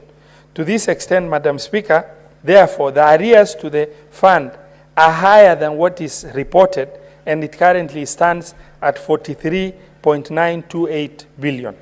Madam Speaker, the difficulties that this fund has faced are alarming in and of itself when considered within the context of the sunset clause under Article 2046 of the Constitution. They become disastrous, simply put. Under Article 2046 of the Constitution, the fund has a lifespan of 20 years. This means that presently, and barring an extension under Article 2047, the fund has only 6 years to accomplish its objective with arrears of 43 billion shilling. Taking into account the constitutional provision that Parliament may enact legislation to extend the lifespan of the fund, in October 2023, this Senate passed an Equalization Fund Administration Bill, Senate Bill number 14 of 2023, which seeks to repeal and replace the PFM Equalization Fund Administration Regulation 2021, and also to extend the lifespan of the fund for a further non-renewable term of 10 years from the date upon which the fund would have lapsed. However, since the Senate passed the bill on the 10th of October 2023, it has stagnated in the National Assembly, and there is no clear indication of when the National Assembly will finalize on it. Madam Speaker, this brief overview I have given here today on the operationalization of Equalization Fund is therefore an elegy of promise unfulfilled. The Constitution of Kenya 2010 represented a new dawn for the country and held within its provisions the means to correct injustices resulting out of systemic underdevelopment in various parts of the country. The Equalization Fund was indeed to be the first step towards ensuring that the development is inclusive and equitable. This statement, therefore, is a rallying clarion call to both houses of parliament and the National Treasury to recommit to the constitutional values of inclusive development and the protection of marginalized communities, and prioritize the passage and implementation of laws and policies for the implementation of this fund. Senator Ali Ibrahim Roba, the chairperson, Standing Committee on Finance and Budget, and the party leader of UDM. Thank you, Madam Speaker. Statements pursuant to Standing Order 56-1B. The chairperson, Standing Committee on Information, Communication and Technology.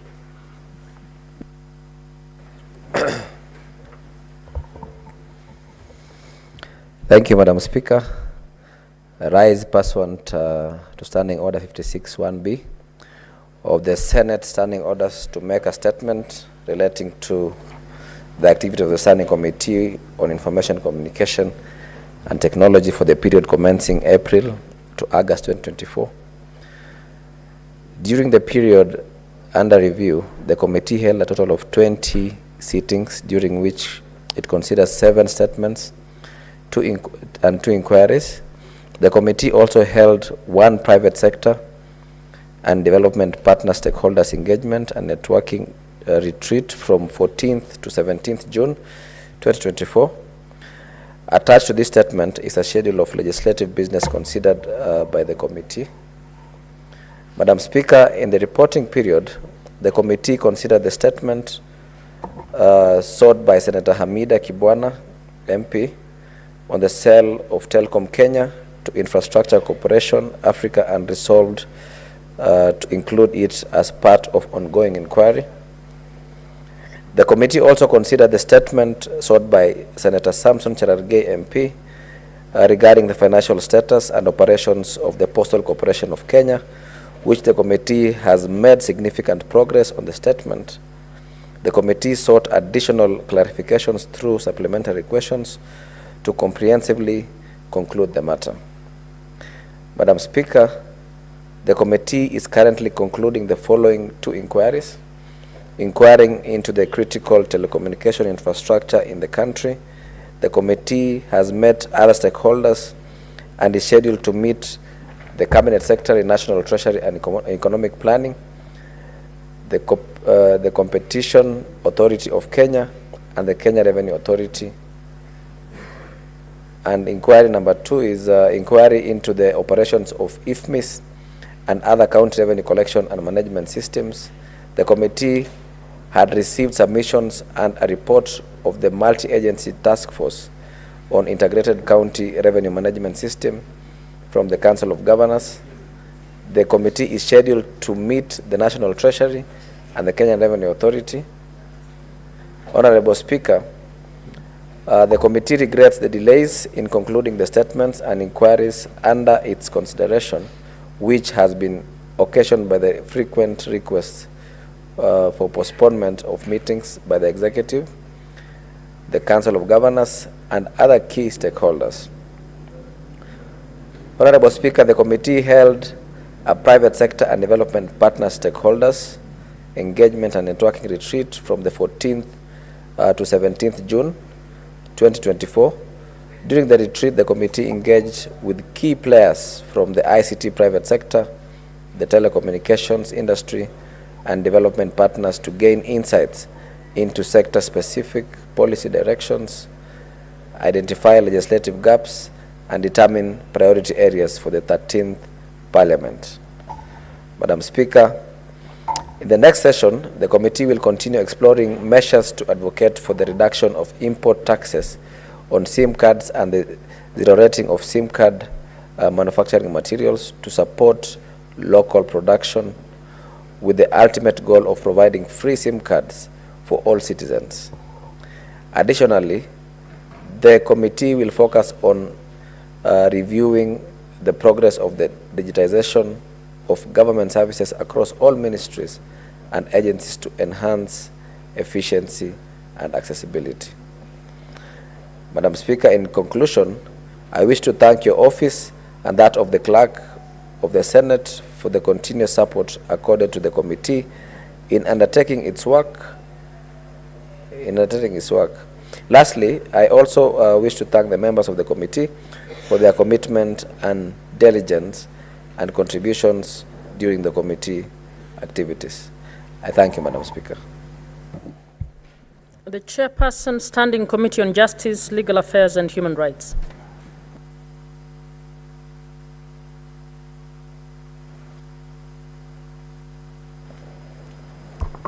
Thank you, Madam Speaker. I rise pursuant to Standing Order 56, 1B of the Senate, standing orders to make a statement relating to the activities of the Standing Committee on Justice, Legal Affairs and Human Rights for the period April to August 2024.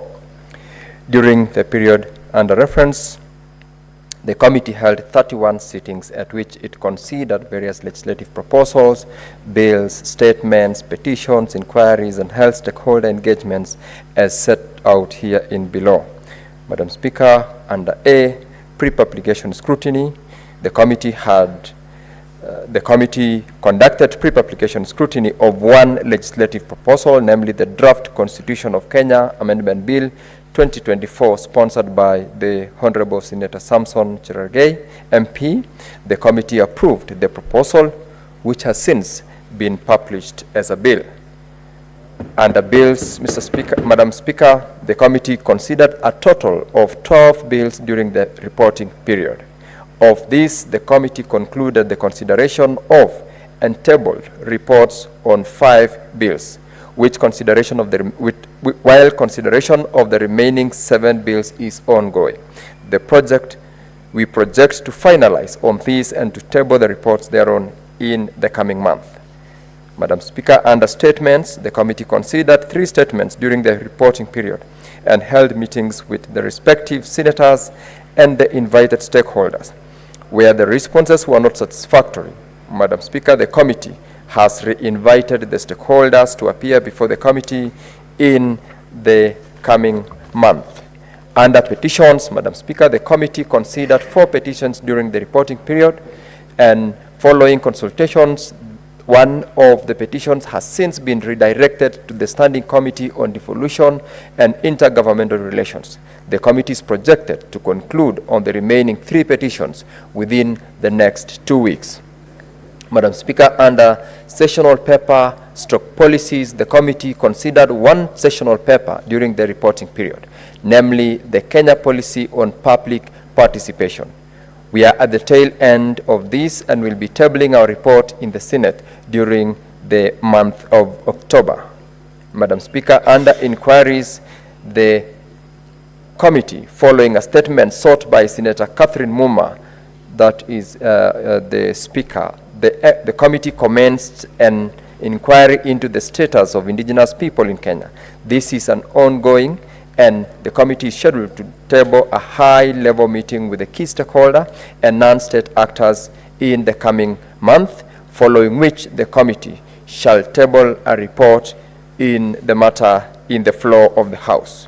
The detailed status, Madam Speaker, of the legislative business considered by the committee during the reporting period is attached as an annex to this particular report, and as highlighted, there is 1 legislative proposal.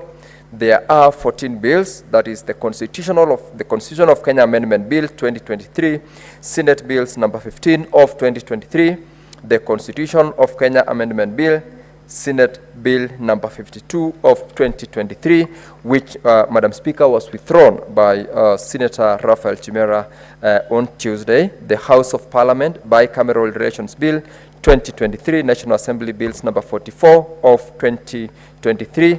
This one was discussed earlier on this morning and subject to be concluded. The Statutory Instruments Amendment Bill, National Assembly Bills number 5 of 2023. The Statutory Instruments Amendment Bill, Senate Bills number 10 of 2024. The County Civic Education Bill 2024. The Law of Succession Amendment Bill 2023. Senate Bills number 20 of 2023. The Constitution of Kenya Amendment Bill 2024, Senate Bills number 17 of 2024, the Independent Electoral and Boundaries Commission Amendment Bill 2024, National Assembly Bill number 10 of 2024, which has since been enacted into law, the County Government Elections Law Amendment Bill 2024, Senate Bills number 2 of 2024, among several others, Madam Speaker, which include Political Parties Amendment Bill, Election Offences Amendment Bill, and the Election Amendment Bill, as well as County Government State Officers Removal from Office Procedure Bill 2024. The statements, Madam Speaker, as sought are by Senator Mohamed Chute on the status of courts construction projects in Kenya, statement by Senator Tabitha Mutinda on the assault of a female passenger by a matatu conductor along Thika Road, statement by Senator Edwin Sifuna on the predicament of Master Austin Karanja, a minor with hearing impairment who was mauled by school dogs on 28th of October 2023 at Isinya School for the Deaf. In petitions, petition by Christine Joki Mweru and Kupuo Network Awareness, as well as petition by Tribal the Impact CBO, and petition by One Laban Omusundi. Madam Speaker, in inquiries, we've got committee inquiry on the status of indigenous people in Kenya, tabled by yourself before the committee, as well as sessional paper number 3 of 2023 on the Kenya policy on public participation. Madam Speaker, during the remainder of the third session of this sitting, the committee has prioritized the conclusion of legislative business before the committee, as well as the actualization of the recommendations for amendment to the Constitution as contained in the report of the National Dialogue Committee, NADCO, and the Multisectoral Working Group on the implementation of the 2/3 gender principle, which is something that we did earlier on today in our committee session. And as I conclude, Madam Speaker, I wish to thank the Office of the Speaker and the Clerk of the Senate for the steadfast support that they have accorded to this particular committee, as well as the members of the committee for their utmost dedication and commitment to duty. Madam Speaker, I thank you. Signed, Senator Wakili Hilary Sigei, Chairperson, Standing Committee on Justice, Legal Affairs, and Human Rights Committee. I thank you. The Chairperson, Standing Committee on Labor and Social Welfare.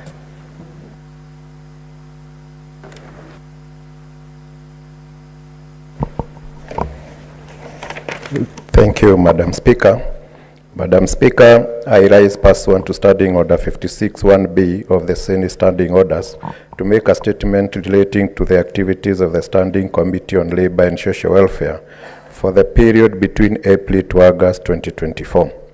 Madam Speaker, during the period under review, the committee held a total of 41 sittings, during which it considered 4 legislative proposals, 48 statements, 4 bills, and 2 petitions, and followed up on 1 Senate resolution. The committee undertook 1 county oversight and networking engagement on the welfare of workers in the export processing zones in Mombasa and Kilifi counties. The committee also held a stakeholder engagement with the Ministry of Youth Affairs, Creative Economy and Sports on various issues under its mandate. Attached to this statement is a schedule of the businesses considered by the committee. On statement, Honorable Speaker, in the reporting period, 27 statements were ongoing from the previous reporting period, and 16 statements were sought from the committee. The committee considered and concluded 10 of them and is currently considering the remaining ones. Madam Speaker, the committee conducted an inquiry on the statement by Senator Mohamed Faki, CBS, on the welfare of workers in the export processing zones in Mombasa and Kilifi counties and will table its report in the House this week. While conducting the inquiry, the committee held a meeting with the Principal Secretary, Investment Promotion and the EPZ Authority, and also visited selected EPZs in Mombasa and Kilifi counties. The committee will follow up on the recommendations, which include the establishment of an export processing zones wages council in line with Section 43 of the Labour Institutions Act, Cap 234, to take care of the special categories of workers and the review and publication of a wages order that is specific to export processing zone workers. Madam Speaker, the committee considered a statement by Senator Christo Asige MP on the registration of teachers by KUSNET, where the committee found that visually impaired teachers had been enlisted as members of the Kenya Union of Special Needs Teachers without their consent. KUSNET was therefore deducting agency fees from the visually impaired teachers forcefully, claiming that the teachers had benefited from KUSNET CBA with the Teacher Service Commission. KUSNET was, however, not able to show which benefit had been accorded to the teachers as a result of the negotiations, and the committee therefore resolved to sponsor the amendment to Section 49 of the Labour Relations Act on the agency fee. The committee will meet with the Cabinet Secretary, Labour and Social Protection on the consideration of the revocation of the Gazette notice that gave powers to KUSNET and Kenya Women Teachers Association, KEWOTA, to deduct agency fees as it has been subject to abuse. Madam Speaker, for the remainder of the session, the committee will focus on the following thematic areas under its mandate: human resource matters in the counties, pension payment of terminal dues and limited statutory deductions from the former councillors, Kenya Railways Corporation Limited, former Kenya Cooperative Creameries Limited workers, county government workers and other institutions, management and development of sports talent in the counties, management of football in the country, and labor relations. Madam Speaker, I wish to thank your office and the office of the Clerk of the Senate for the continuous support accorded to the committee in its work in executing its mandate. Lastly, I wish to thank the members of the committee for their diligence and contributions during the committee activities. I thank you. Statement pursuant to Standing Order 57-1. Senator Sigei for Majority Leader. Thank you, Madam Speaker. The statement by the Senate Majority Leader on the business of the Senate for the week commencing Tuesday, 1st October 2024, pursuant to Standing Order 57-1. Madam Speaker, pursuant to Standing Order 57-1, I hereby present the business of the Senate for the week commencing Tuesday, 1st of October 2024, on behalf of the Majority Leader. With respect to the business of the Senate, the status of legislative business is as follows. A. 60 bills are pending conclusion, of which 41 are at the second reading stage, while 18 are at the committee of the whole stage, and one bill is due for first reading, and it is scheduled accordingly in today's order paper. B. 24 motions are pending conclusion. C. 21 petitions are due for reporting by the respective standing committees, and D. 396 statements are pending before the standing committees. The breakdown of petitions pending before standing committees is as follows. Under the Committee on Agriculture, Livestock and Fisheries, 2 petitions are pending.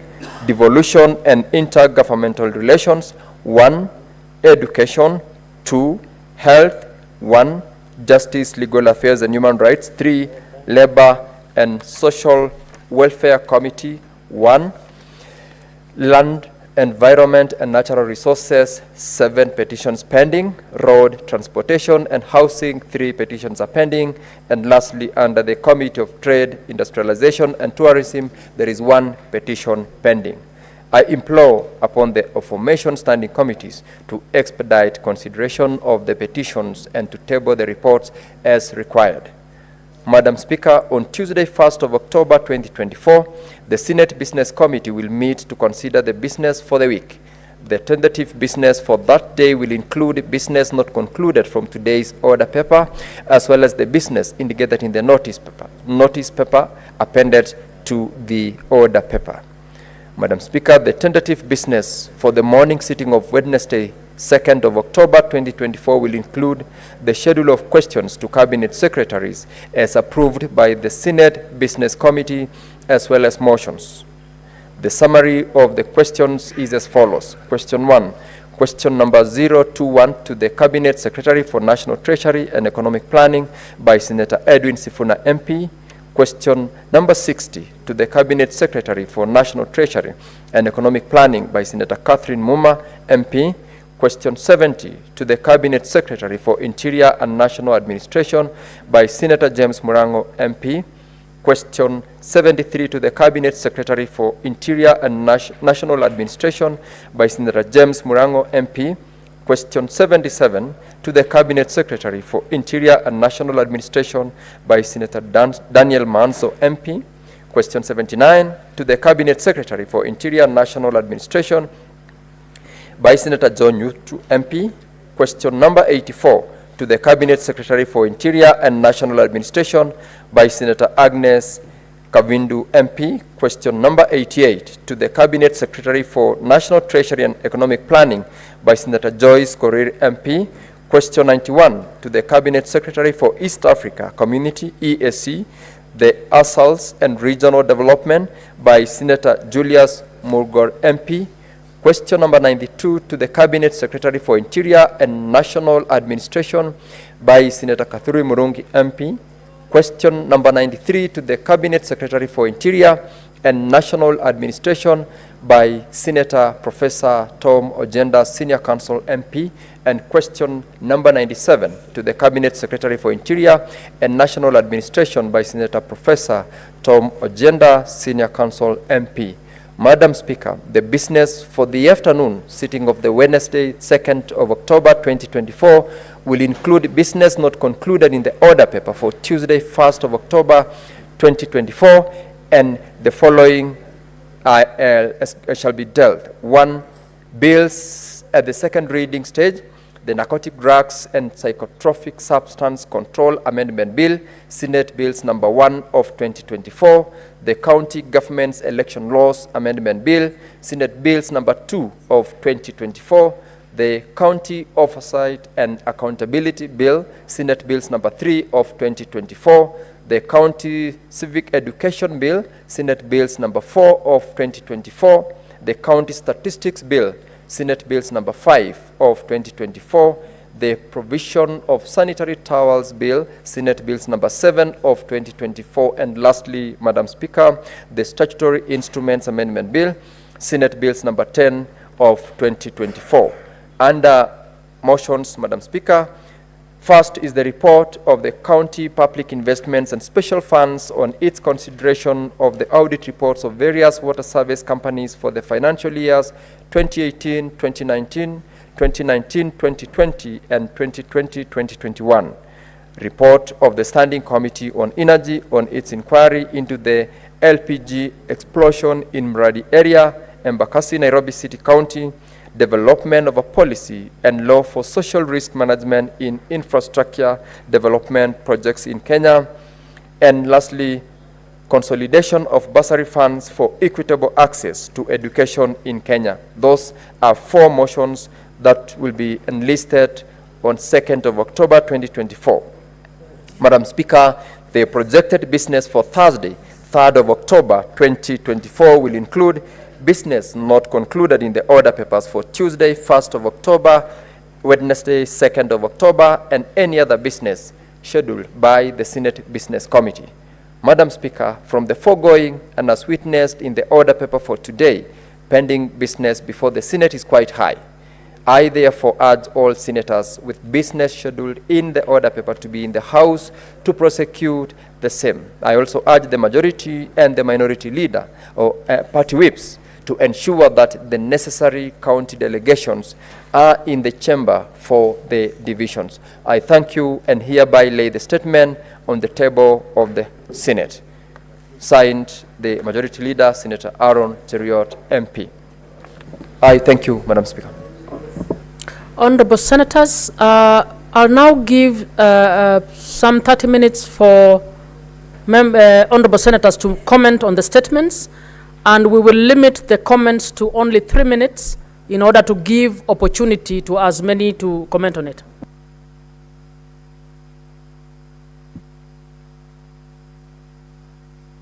Senator Osoti. Thank you, Madam Speaker. Madam Speaker, I want to comment on a statement by the Senator of Kakamega, Boni Halwale, on the matter of medical negligence at Vihiga County Referral Hospital. Madam Speaker, this particular hospital is located within my county, and the matter in question, that is medical negligence, is not a new matter, Madam Speaker. Madam Speaker, you remember I brought a statement in this House regarding similar incidences of medical negligence at the hospital and other matters touching on the general management of the hospital. And the Committee of Health took its time. They went to Vihiga, that particular institution. They spent the whole day there. They came and interrogated the governor and made a report. Madam Speaker, I am concerned that that report, the county government of Vihiga has not started to implement significant aspects of that report. The only thing that I've seen that they are trying hard to do is completion of the hospital, the so-called Doctors Plaza. But the other serious management issues, including cases of medical negligence, are largely untouched. Madam Speaker, this particular lady who has died as a result of medical negligence, Madam Difina Likuyachi Salago, comes from Kakamega County. But there are others who have gone through this kind of incident, Madam Speaker. Madam Speaker, I want to call upon the Committee of Health to go back to Vihiga County, that particular hospital, because that particular hospital is increasingly becoming a crime scene, where corruption thrives, negligence, poor management of the hospital facility.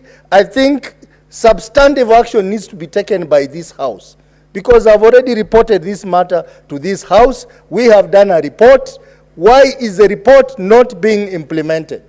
So the hospital management for this particular institution should be held accountable, because it is very bad, Madam Speaker, for surgical scissors to be left in one's body. What kind of a doctor is that, Madam Speaker? Madam Speaker, we had a case where an old lady went through a dental operation, and she has been paralyzed.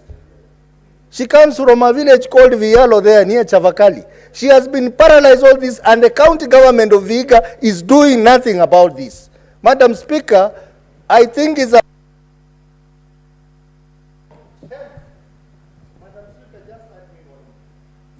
Quickly wind up, please.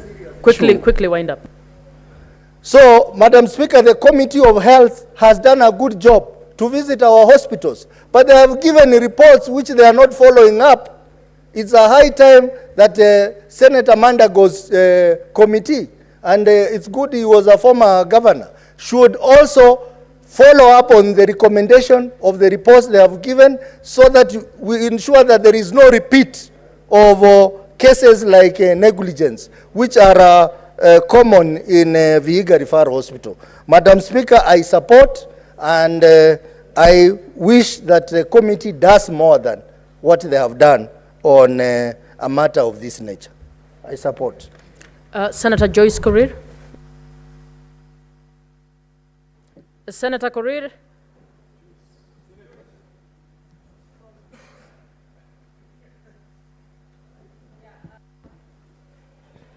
Thank you very much, Madam Speaker. I'm sorry, I was busy responding to an urgent issue. And Madam Speaker, allow me to really touch on some few statements that has been raised by the members, and allow me to start with the Honorable Gloria's statement, which was touching on, which was trying to urge the employers to make sure that they set up station for breastfeeding, Madam Speaker, which I want to say that it's an issue that needs to be addressed, because you remember, Honorable Speaker, that this is one of the issues that was raised by one of the members from the National Assembly, and they went, and I think the institution went ahead to make sure that it was one of the rooms, that is lactating rooms or the nursing rooms, was established in the National Assembly, which I want to say that the issue is also now affecting the Senate, and the statement is trying to make sure that this room is established, because breastfeeding, Madam Speaker, is an important is important because it enables the baby to grow, and even enable the baby to be healthy and away from diseases, not only the baby but even the mother. So I think this one I will really support. And there is also a statement that you raised, Madam Speaker, on the issues of GVVs. I want to say that I know we are not having the CS in charge of gender, but I want to say that within the same ministry, there is a lot of problems that we are facing in the villages, especially in Bomet County, being one of them, which is being affected by genital mutilation, which I want to say that I really support the aspect of urging the officers or the relevant committee to move to the ground and really give us the details of what they are doing and what is happening, because I know this is something that is going to affect us in around 2 months to come, because they normally practice these things towards the end of the year. Otherwise, I also want to touch on the statement that was raised by Honorable Deputy Majority Leader.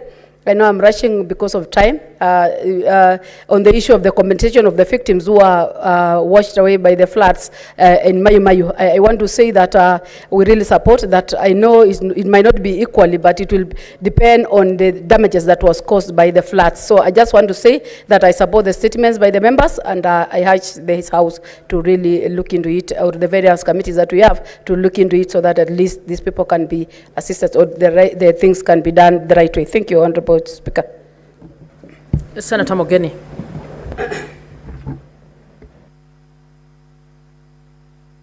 Thank you, Madam Speaker.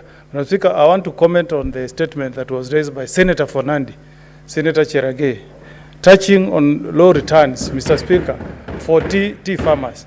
Mr. Speaker, if you visit counties, Madam Speaker, counties that have tea farmers, including Nyamira, Kericho, Bomet, farmers are crying, including Nandi, Madam Speaker.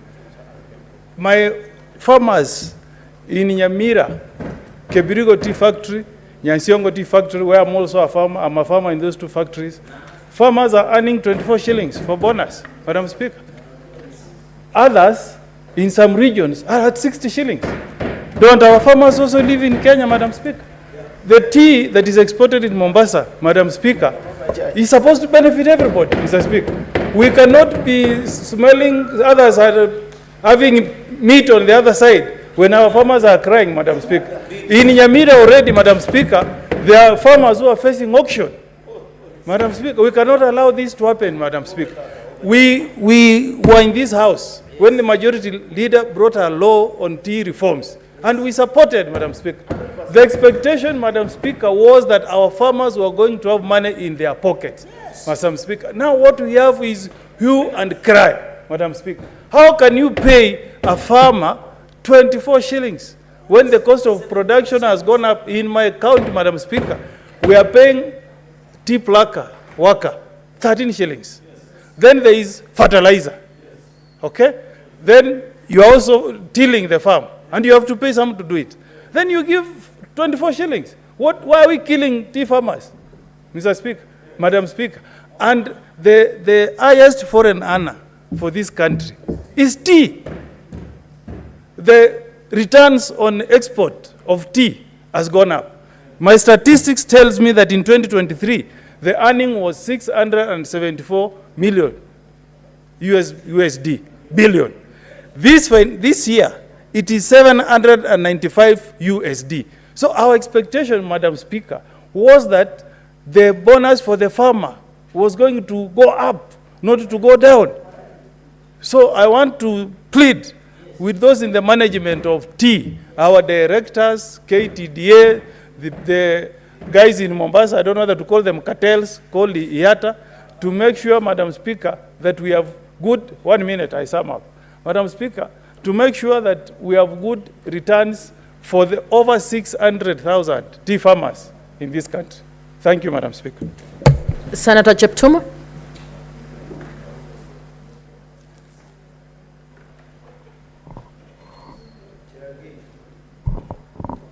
Thank you, Madam Speaker. Madam Speaker, I wish to comment on the statement by the Senator of Nakuru. Mr. Speaker, Madam Speaker, compensation for victims of national disaster in this country is a big challenge, either arising from landslides or floods. There has been a big challenge. Madam Speaker, when these floods or landslides take place, people lose their lives, their livestock or their property destroyed, government response, and immediately after that, Madam Speaker, it is forgotten. That is why in Naivasha, those victims have already been forgotten, not being compensated. It's unfortunate, Madam Speaker. In Baringo last month, we had landslides in 2 places, a place called Sirwa in Mogoti constituency, and a place called Chebokel in Kasisit area and Kapkombe. Madam Speaker, and what government does is they move quickly to help the families with some food, with some shelter, and so on. But there is no comprehensive, comprehensive program, or now they can, Madam Speaker, be assisted. Madam Speaker, I want to appeal to our colleagues here. There is a law before the House on national disaster, which is being processed by my committee. Madam Speaker, why we have this challenge is because there is no clear law, there is no clear policy, there is no clear direction as to how these entire matters of natural disaster can be managed. So, Madam Speaker, it is important that as a House, we take our position so that then, Madam Speaker, we are able to compensate those victims. And especially, Madam Speaker, where the government has made declarations, clear statements that we are going to either build houses for these people, provide food, and so on. These are Kenyan people, Madam Speaker, who we need to really come up with a law which is going to help the country. Not only in Baringo and Nakuru, it's almost everywhere, Madam Speaker. So I really support the statement by the Senator Nakuru, and I want to say, as they do that also, they consider the people of Siro in Mokoto constituency and Kasisit in Baringo North constituency in Baringo County. Senator Manzo. Thank you, Madam Speaker. I would like to comment on the statement by the Senator for Nakuru, and want to say that when the last extraordinary rains happened, there were chaos in many parts of the country, Tana River, Makueni, and now even the case in Nakuru, whereby these water amassed due to the construction of the railway, and eventually, having been blocked by something then eased off and went and killed a lot of people. Despite all that, Madam Speaker, the disaster management was chaotic, and even up to now, you can see the county government, which has an allocation of monies, has not resettled these people and have not taken care of them, and their interests have not been taken care of. Madam Speaker, there has been a problem of coordinating for disaster management between the counties and the national government. Even when a disaster happens here in Nairobi, I remember in the same time, there is a child who got lost in Kibra slums, went into the river, was not seen. They came here, they went to the television stations, they got a little help from the county government, and up to now that child has never been seen so that he can be rested in peace in Western Kenya. And the government seemed to have given up in that particular recovery mission. Similarly, it happened in Makueni. Some 7 ladies were washed, 4 were found, 3 have never been found to date, and their families still wait for the national government and to do something, because they are definitely now have gone beyond Makueni count, having been washed by the rivers. Madam Speaker, this is a serious matter. When disaster strikes, I think we need proper disaster preparedness. Although there is a law which has come, we need, there is already an administrative mechanism. There are already budgets, including, in the national budget, that we have a lot of money allocated for emergency and disaster. But when it comes to use of this money, Madam Speaker, it seems that it's never serving the people, and we need to find out where the government is going wrong when it comes to disaster management, rescuing people, preparedness, prevention. Madam Speaker, prevention, even with a fire strategy. The tragedy in Kieni, in Nyeri, there should be a way, Madam Speaker, that all schools should be safe, all public places should be safe in case of fire, and in case even of being struck by terrorists. We really need to have a strategy, and Madam Speaker, I want to support her and say that the people of Nakuru, the people who are affected by the floods in Mayu should be attended to as quickly as possible so that they can go back to their normal lives, since we have a budget for it, we have monies allocated for it, and it does not be applied on the people by both national government and county government. I thank you, Madam Speaker. Senator Cherarke. Speaker, thank you. I would just want to make quick observations. One, on the Equalization Fund. Madam Speaker, it's very disappointing that for us who benefit from Equalization Fund, more than 43 billion is yet to be released by the National Treasury.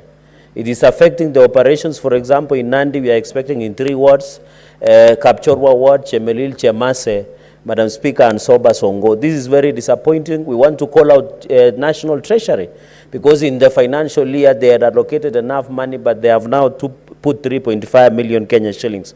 Madam Speaker, this needs to stop, and I hope and expect the Committee on Finance and Budget to call the CS of National Treasury to appear before this House, Madam Speaker, and tell us what is happening for more than 43 billion Kenyan shillings that is yet to release by National Treasury to counties. Secondly, Madam Speaker, it's good to have the majority leader in the House. I saw in one of the national newspapers that the operations of the Senate has almost stalled because of lack of adequate financing. I have expected in his usual weekly statement, the majority leader, to tell the country whether the Senate is really grinded to the whole, Madam Speaker, and affecting or impeding our committee or plenary operations, and whether we need a kamkunji or in-house meeting, Madam Speaker, so that we can be able to sort out this issue of non-operational of Senate functionality. And therefore, Madam Speaker, I think your office should also assist us in resolving this issue, because Kenyans imagine that we have closed down for lack of funding. We need this thing to be put to rest and perspective, Madam Speaker, so that it does not have the functionalities and operations of the Senate. Madam Speaker, number 3, on the issue of Labour Committee, I expected them to say something about former councillors. Madam Speaker, you remember in the last session, we did pass the motion, Madam Speaker, on giving honorarium payment or one-off payment, Madam Speaker, to the councillors. That matter was passed at the National Assembly. It was passed by the Senate. It is upon the National Treasury, and I hope the former councillors are listening to me. The matter is no longer with Parliament. The matter is with the National Treasury, and they should convince the National Treasury to release money for ex-councillors, Madam Speaker, which are totaling more than 12,000, Madam Speaker. I'm saying this when we buried the other day Councillor Kosge, ex-councillor in Sinendet in Nandils. I'm saying this when we are burying Councillor Chumba in Tindred, Madam Speaker, in Taunet, who waited for this money of more than 12,000 councillors. Some are in Migori, some are in Makueni, some are in Mutembei, some are in Nandi. Madam Speaker, I asked the National Treasury to fast-track releasing money to ex-councillors, because most of them are now sickly, they have children, they depend on a lot of many things, Madam Speaker. Finally, we expect on the elections of Kenya Football Federation, Madam Speaker, Sports Federation. They need to do elections and do cleanup among our sports federations across the country so that the young men and women can have a clean sport. And I'm challenging Labour Committee, Madam Speaker, to ensure they tell us when the elections of Football Federation of Kenya shall happen so that our young men and women can get the necessary support from the systems that continue in this factor. Madam Speaker, on ICT, where I'm a member and Senator Ogola are, I expected the ICT chair to say something about regulations on social media. I thank you, Madam Speaker, on those that opportunity. Senator Eddie Okech.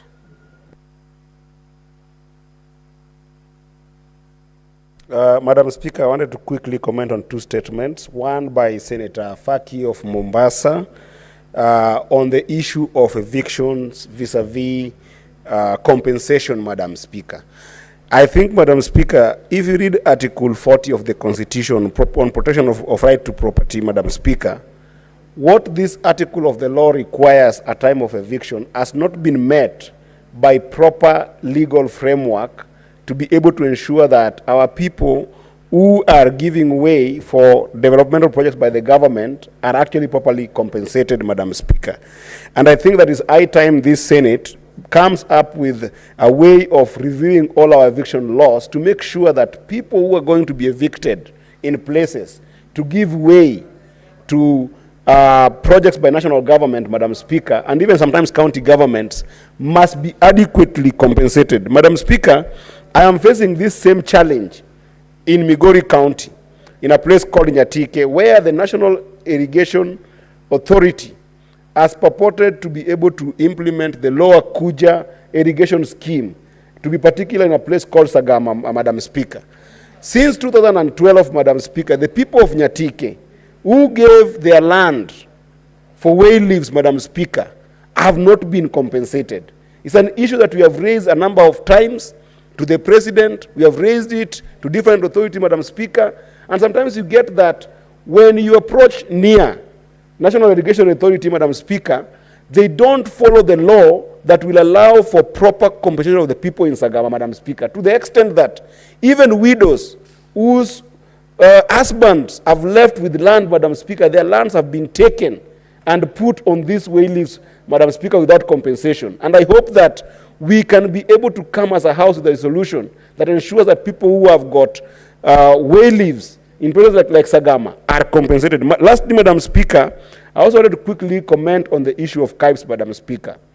The issue of KIPES forms a big part of the conversation on DORA, Madam Speaker, because the 18 counties that were already been earmarked to be given the 4.5 billion by the national government, Madam Speaker, were only given about 62 million, including the Migori County, Madam Speaker, which I think that the money in Migori County.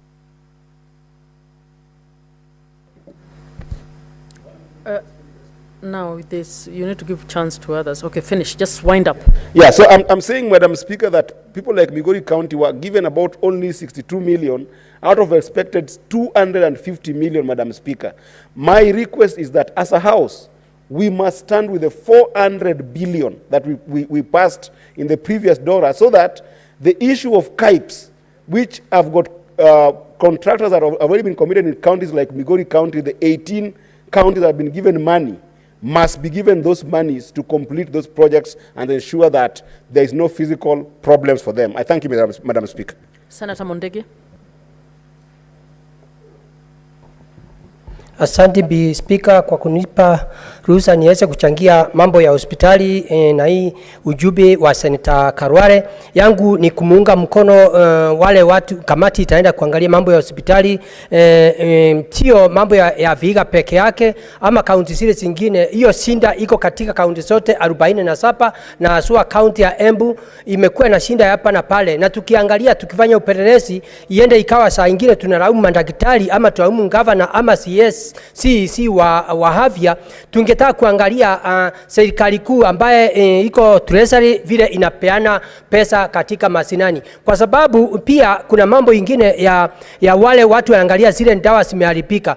Kama Embu County tunakumbuka miezi 2 iliyopita kulikuwa na shinda ya hapa na pale kwa zile dawa zilikuwa zimeharibika, ambacho zilikuwa zimeharibika kutoka mwaka wa 2013 na mpaka mwaka wa 2021. Ikawa kwa sababu mpaka ndio siweze kutemwa, mpaka ingeenda kufanywa upelelezi sionekane ndio sipitishwe.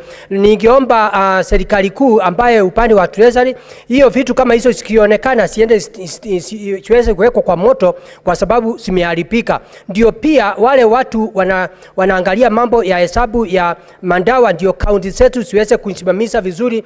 Ndio wakati watu wanasikia hakuna ndawa, watu wanajua hakuna ndawa, kwa sababu kumekuwa na vita. Watu wanasema kuna ndawa na hakuna ndawa, na zile ndawa ni mbaya. Kwa hiyo ningeomba pia treasury iweze kuangalia kaunti ziko namna gani, kwa sababu imekuwa na shinda kaunti zote. Unakuta governor anasema hakuna pesa, watu wanataka dawa, hospitali zote ziko na shinda. Kwa hiyo mimi ningeunga mkono pia treasury iangaliwe vizuri ndio iweze kupeleka pesa mapema, kwa sababu tunajua kama mwaka huu mwezi wa 7, mwezi wa 8, miezi 3 kaunti zetu bispika asinjapata hela ya kununua mandawa, asinjapata hela ya kufanya kazi zile zingine. Kwa hiyo tunakuwa magavana wako na shinda, si wa havia wako na shinda, na pia wananchi wanalia. Kwa hiyo ningeomba wale watu wataenda kufanya upelelezi, hata wakienda kwa county kuangalia mambo ya county, waanzie kwa treasury, wanjue pesa inaenda namna gani kule masinani, kwa sababu tuko hapa kutetea ukatusi. Kwa hiyo nikiwa senator wa Embu County naunga mkono, kwa sababu kama Embu tuko na sub county 4 na iko na shinda na hela ya kununua dawa. Kwa hiyo ningeomba serikali kuu treasury ipeane pesa Embu County ndio hospitali zote siweze kupata mandawa. Ni mimi senator wa Embu County. Asante Bi Speaker. Senator Beatrice Ogola. Thank you, Madam Speaker. Madam Speaker, I rise to support the statement by the Nandi Senator, Senator Shirangai, on his concern on the reduction of tea bonus in some tree-going areas. Madam Speaker, it is not very good that our farmers, once they plan with some money, income, that they expect, this should be reduced. Madam Speaker, you know when bonuses are paid, Madam Speaker, it has a ripple effect in our communities. There are farmers who have planned for their children to go to school and pay their education fee. There are farmers, Madam Speaker, who benefit in so many ways. It really empowers the farmers in those areas. Madam Speaker, I compare this with the sugar growing zone that we have in Dewa sub-county. In Dewa sub-county, Madam Speaker, we have only 2 industries, the sukari industry and the boda industry. So, Madam Speaker, when the sukari industry can't pay our farmers, as you walk in the vicinity, you can notice that our people are suffering, Madam Speaker. And Madam Speaker, around sukari industry in Dewa, there is a fear now, Madam Speaker, that our sugarcane is not being paid for, and basically because the sukari industry is keeping most of the sugarcane that has been crushed. Madam Speaker, the fear is that there are people who have imported a lot of sugar in this country, and so our local sugar is not selling. And Madam Speaker, that is why I support this. Madam Speaker, over the labor report, Madam Speaker, I had hoped that there would be a mention of the outcry in the public sector in this country as we speak. Madam Speaker, yesterday, the Cabinet Secretary of Public Service was here, and I raised a question of what is the input of the ministry as an overseer of the public sector on the ongoing public sector challenges that ranges from the health sector. We have the intern doctors challenge that is not going away, Madam Speaker. We have the issue of the lecturers on the street, Madam Speaker. And Madam Speaker, if this cannot be sorted out by this government, then it means that even the education of our children are getting is one thing, Madam Speaker. Madam Speaker, I expect in future that the Labour Committee should be very keen on the labor challenges that are facing the public sector. Madam Speaker, yesterday I was talking about, if not a doctor is committing suicide like we had the other day, then we have teachers committing suicide, then we have police officers killing their spouses and killing themselves. And Madam Speaker, that is not good for our country. So Madam Speaker, really the reduction of tea bonuses is not right. The farmers needed to have gotten this as was expected, just as in other sectors. Madam Speaker, I support. Senator Professor Ogenda.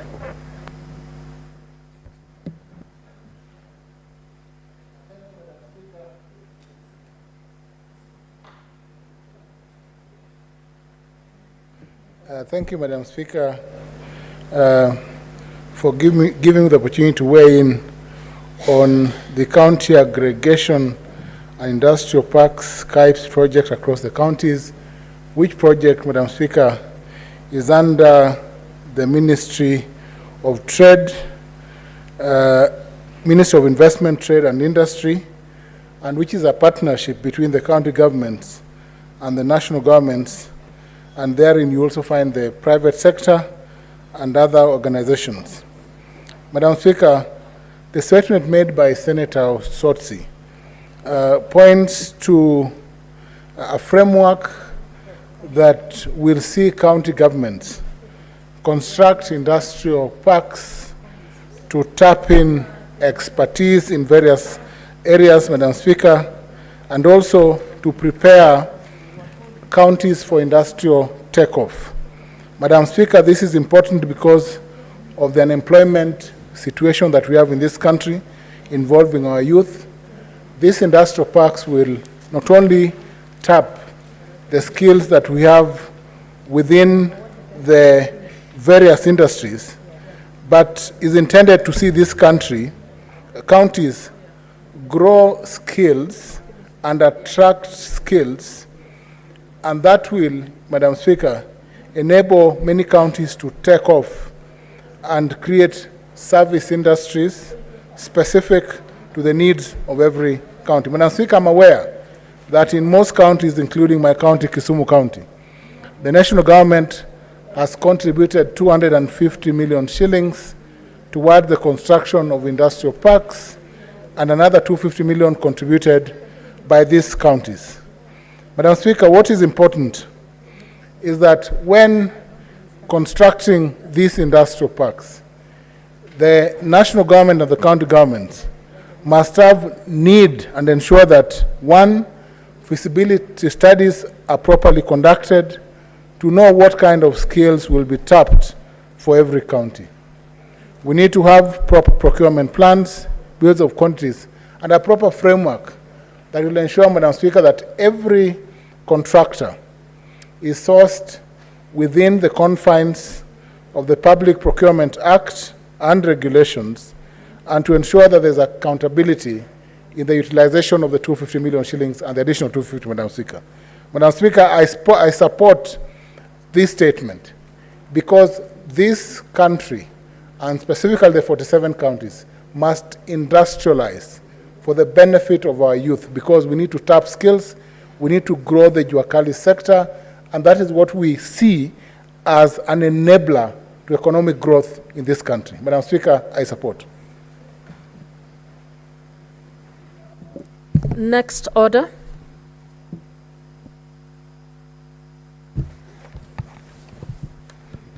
Order number 8, the Constitution of Kenya Amendment number 2 Bill, Senate Bills number 46 of 2024, first reading. A bill for an act of parliament to amend the Constitution of Kenya. Next order.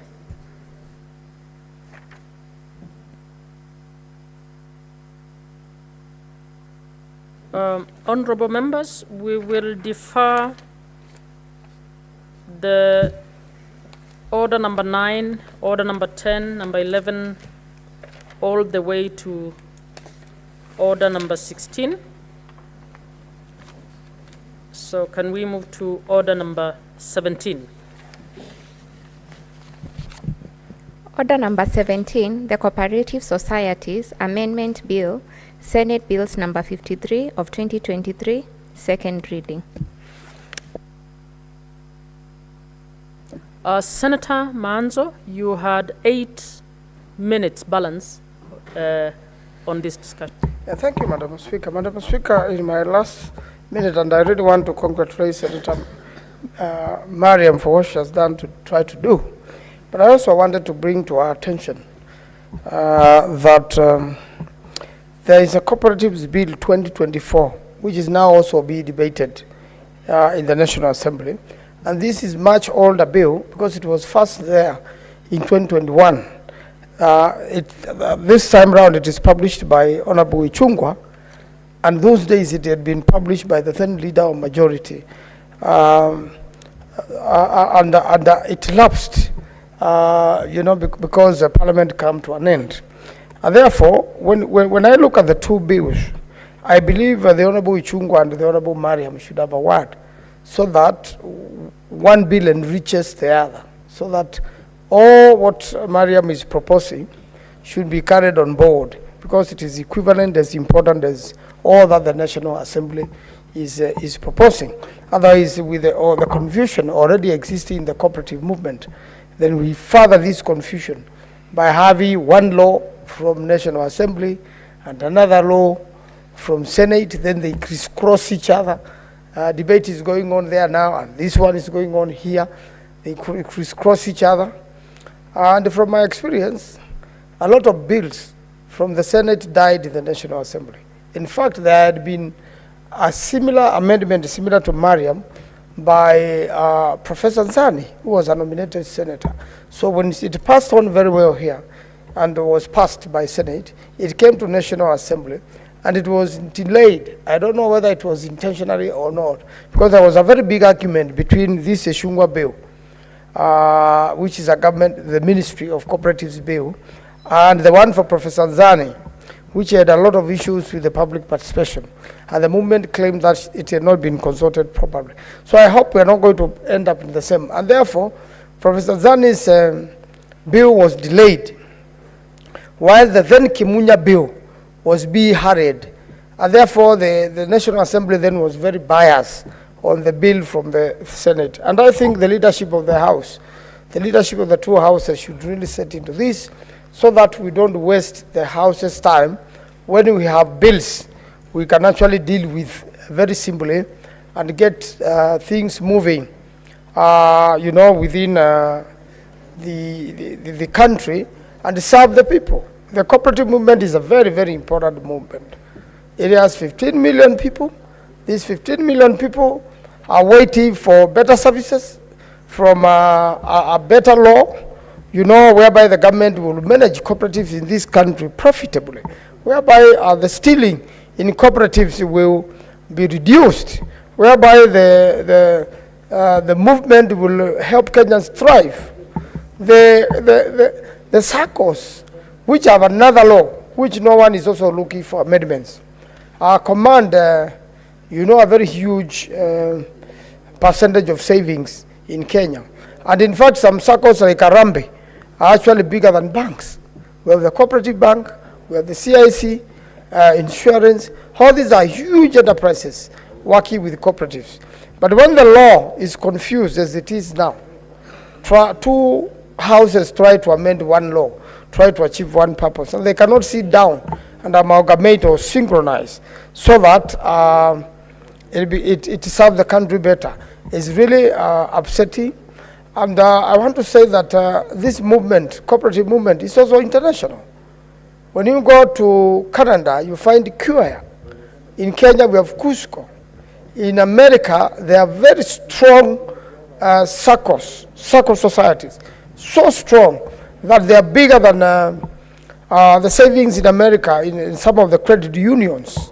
The credit unions of the United States of America are bigger than banks, and they have really been instrumental into building of the economy of America. So the cooperative movement is very important. We have all these matatu circles awaiting serious changes of the law, We have businesses which need to be managed better. We have coffee farmers in cooperative societies.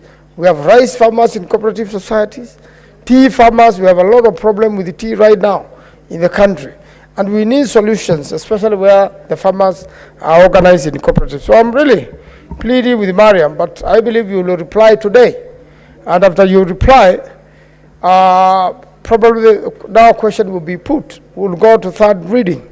I believe during third reading then, you should have a meeting with the Honorable Ichung'wah so that we can put our heads together and make sure that Kenyans are served and served better by a better law, bearing in mind that cooperatives are very, very important part of our integral system. I want to inform the House, Madam Speaker, lastly, that when I was a cooperative secretary, quite a number of farmers from Mandera, all those rivers there, used to come to my office, bringing certain issues about the farming cooperatives there. And I really want the government to fund or to support all cooperatives in every part of the country so that all of us can be served equally by the law and can have an equal opportunity, so that there are a lot of grants which come with cooperatives from World Council of Credit Union, WOCU, from International Cooperative Alliance, and they really also mentor smaller growing cooperatives. They did some cooperatives in Busia. Therefore, cooperatives all over the country should be served the same and served equally by law so that our country can prosper and our people can have better lives. That will not happen without proper cooperative law and without a better way of managing our cooperative societies through legislation which is consistent, which is synchronized, and which is working for the people of Kenya. I thank you, Madam Speaker. I will support once the amalgamation takes place and once the two laws are corrected, because I've realized from Senator Mariam's law, there is a lot to enrich Honorable Ichung'wah's law and the ministry's law. If the two can sit together, this country will be much better. But I want really to appreciate the Honorable Mariam for fitting into this gap and coming at a time Kenyans need us most to make a law so important as the cooperatives law. I thank you, Madam Speaker. There's no more requests, so I now call on the mover to reply.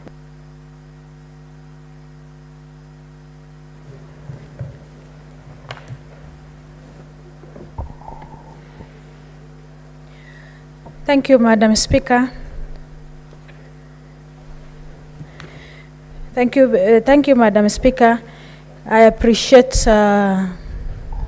senators who has contributed. There are almost 6 members of Senate who contributed. And Madam Speaker, cooperative society is where the economic sector of Kenya lies. Madam Speaker, when I came up with this bill, I realized there's a scam in this sector. And I realized also the bill is outdated, which is the last bill is the Act, Cooperative Society Act number 12 of 1997. So it needs amendments. So I decided to align with the Constitution of Kenya 2010. Madam Speaker, the purpose of the bill is to amend the Cooperative Society Act 12, 1997, so as to align with the Constitution of 2010 by setting the function of the county governments and county government and national government in relation to the governance of the cooperative society. Madam Speaker, when I publish this bill, that is 29th of August 2023, by then the ministry has not even dreamed to have a bill. Madam Speaker, 12th section Senate, last session of Senate, the bill came, but it elapsed because of time. Because of time, the bill cannot go through.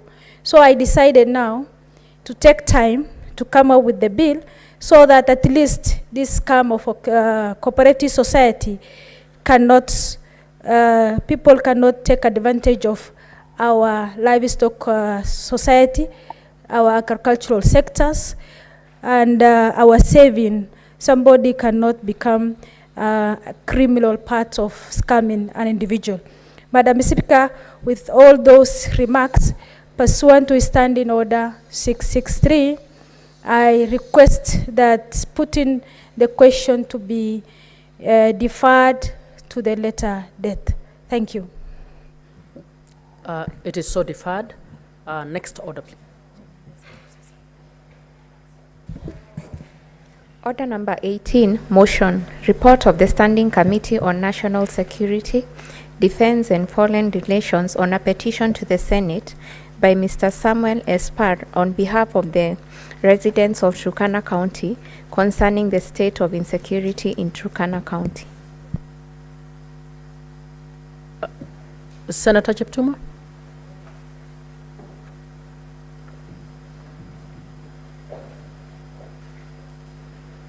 Thank you, Madam Speaker. Madam Speaker, I beg to move that the House adopts the report of the Standing Committee on National Security, Defense and Foreign Relations on the report on a petition by Mr. Samuel Asepa concerning the state of insecurity in Turkana County, pursuant to Standing Order 238-2 of the Senate Standing Orders. Madam Speaker, I wish to give the House a brief background. As you are aware, Madam Speaker, Parliament enacted the Petition to Parliament Procedure Act number 12 of 2012 to make provision for the procedure for the exercise of the right of a petitioner of a right to petition to Parliament as provided in Article 199, Sub-Article 1 of the Constitution. Further, Part 27 of the Senate Standing Orders also makes provision on how this right may be exercised. The petition was presented to the Senate by Senator James Lumenen, MP, Senator for Turkana County, on behalf of the residents of Turkana, and the petitioner, Samuel Esapa, following which was committed to the Standing Committee on Security, Defense, and Foreign Relations for consideration. Madam Speaker, the silent issues, just want because of interest of time, to outline the issues in the petition to the long history of enduring inter-community raids, the rise of terrorism, and commercialized banditry attributed to the disarmament of national police reservists. Madam Speaker, this is a very popular topic for me. Popular because since I came to this House, I have always discussed the issue of insecurity. And it's not just about Turkana.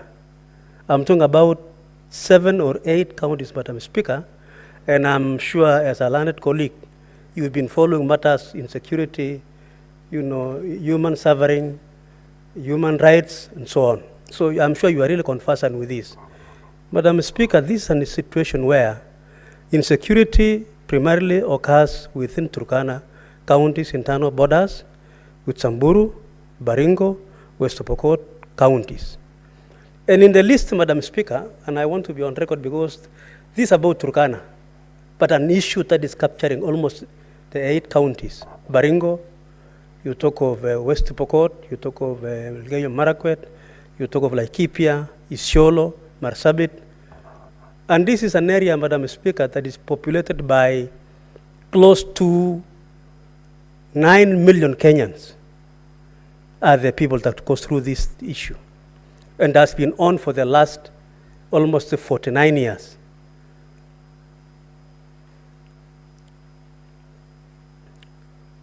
This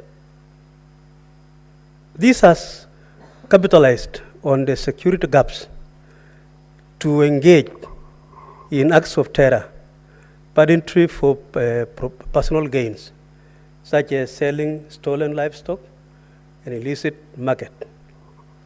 In addition, land disputes, land boundary disputes, and boundary expansion, competition for livestock, pasture, and water, raids continues.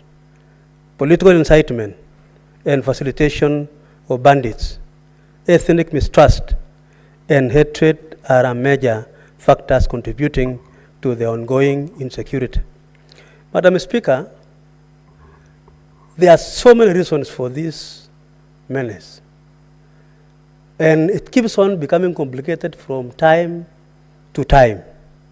It used to be a cultural issue, but now it is becoming commercial. To look for the people funding this, supporting this, facilitating this problem, it has been difficult to come across these people. The prayers of the petition, Madam Speaker, was that the Senate intervenes to assist in combating the insecurity in Turkana by taking various measures, including 1, the allocation of more resources to security agencies, 2, consideration of rearming NPRs selectively under strict supervision and providing them with the requisite training. Number 3, initiation of land mapping and registration process to clarify ownership and boundary to help reduce impunity and prevent further conflicts. Madam Speaker, whereas in the county you come from, almost every Kenyan has a title. In these counties, you can talk of a quarter. People don't have title deeds, they don't have ownership papers, and so on. So it's a question of now, whoever is coming to displace the other people, they take over their land. So that issue of enabling the residents to have title deeds is one of the prayers made in this particular petition. Enhancing law enforcement of efforts against cat rustling, activities including promotion of use of modern technology in the identification and recovery of stolen livestock, eradication of communities on the negative consequences of cat rustling, both in terms of lives lost and economic impact and development of sustainable resource management plans that ensures equitable access to pasture and water resource for all communities.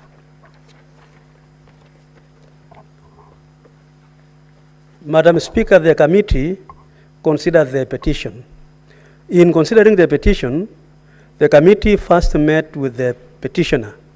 This was to enable the committee to better understand the issues raised in the petition, intervention that the community has sought so far, and whether the same had been successful, and remedies sought from the communities and the Senate. Further, the committee held meetings with the governor, the county government of Turkana, the County Security Intelligence Committee, members of the counterpart committee of the County Assembly of Turkana, and the commandant border patrol unit, Turkana County, to deliberate on and receive substantive submissions on the petition. Committees, Madam Speaker, I want to just share the observations of the committee in this particular petition. Having heard from the petitioner and the other relevant stakeholders, the committee observed the following. 1, there has been persistent insecurity in Turkana County for decades, stemming from cattle rustling, banditry, as well as cross-border insecurity, leading adverse effects such as loss of lives, livestock, land, livelihood, and disruption of education. These are areas, Madam Speaker, where there are no schools. The raiders just come to a place, a village, burn the schools, burn the hospitals, burn everything, and take over the land. It's something that is happening in my county. And when I read what is happening in Turkana, as I witnessed myself, and what I also see in my county, it's a very, very disturbing situation. Cattle rustling, so that, Madam Speaker, even to access the social, the economic rights, social rights, political rights, polling stations are shifted. People even don't vote because there are areas where they have registered their votes are not able to. So it has also affected the exercise of human rights, the rights guaranteed by the Constitution of the residents of these areas. Cattle rustling and banditry plunged much of the North Rift for years, with an upsurge being witnessed over the recent years, whereas in the past, cattle rustling was associated with cultural practices among neighboring communities. The practice have now evolved into serious crime involving killings and disruption of the socio-economic activities of the affected communities. That is observation number 3. Number 4, Madam Speaker, is cattle rustling and banditry are complex practices caused by a myriad of factors, including territorial expansion, competition, and conflict over scarce resources, political incitement, interferences, mistrust among communities and clans, poverty, illiteracy, marginalization, among others. The fourth observation is that while there are currently 1,125 NPRs deployed in the region, their numbers are still significantly low, and there is need to deploy more NPRs. Madam Speaker, you may be wondering what NPR means. What NPR means is the National Police Reservists. This is where the government employs the locals and train them, keep weapons. Because the security agencies have been overpowered. So what the government does now is to get the locals to, because they really understand the terrain, they understand the place, so they employ the locals so that they are able to assist the agencies in pursuing these cattle rustlers and so on. So that is something which is very critical, that there is need to add more NPRs. And Madam Speaker, where they have given NPRs, even in my county, there has been some big success in reduction of this cattle rustling to support existing NPRs and supplement the efforts by the national government security apparatus in the area. Observation number 5, the county security personnel experienced resource challenges, including inadequate vehicles, limited fuel, allocation for the available motor vehicles, and delayed allowances. While noting the vast geographical area of the county, the committee observes that there is need for the provision of more resources to efficiently respond to security concerns. Again, Madam Speaker, these are practical things I have seen myself. You can go to a police station, there is enough personnel, the vehicle is there, but there's no fuel. So they can never respond to a raid. And it is important, then that's why we are saying we need more resources to be given to these askaris. Lack of security roads in the region also hampered security efforts in the fight against banditry. There is an urgent need to develop security roads in the region with a view to enhance rapid response and accessibility to security by security forces. Madam Speaker, it's also another clear position. You could be having the vehicle, you have the fuel, but again the roads are impassable. They are not even there in the first place. So once the raiders have raided a village, go with livestock, the police become helpless. So we just have to put resources and ensure that these roads, security roads in these areas are improved so that then the security agencies are able to move around to pursue the raiders. There is inadequate transport and communication infrastructure that has made banditry affected areas inaccessible, both in terms of incident reporting and movement of the security personnel. Madam Speaker, what are the recommendations of the committee? Having listened to the petitioner, to the other stakeholders, and make those observations, Madam Speaker, we have the following recommendations.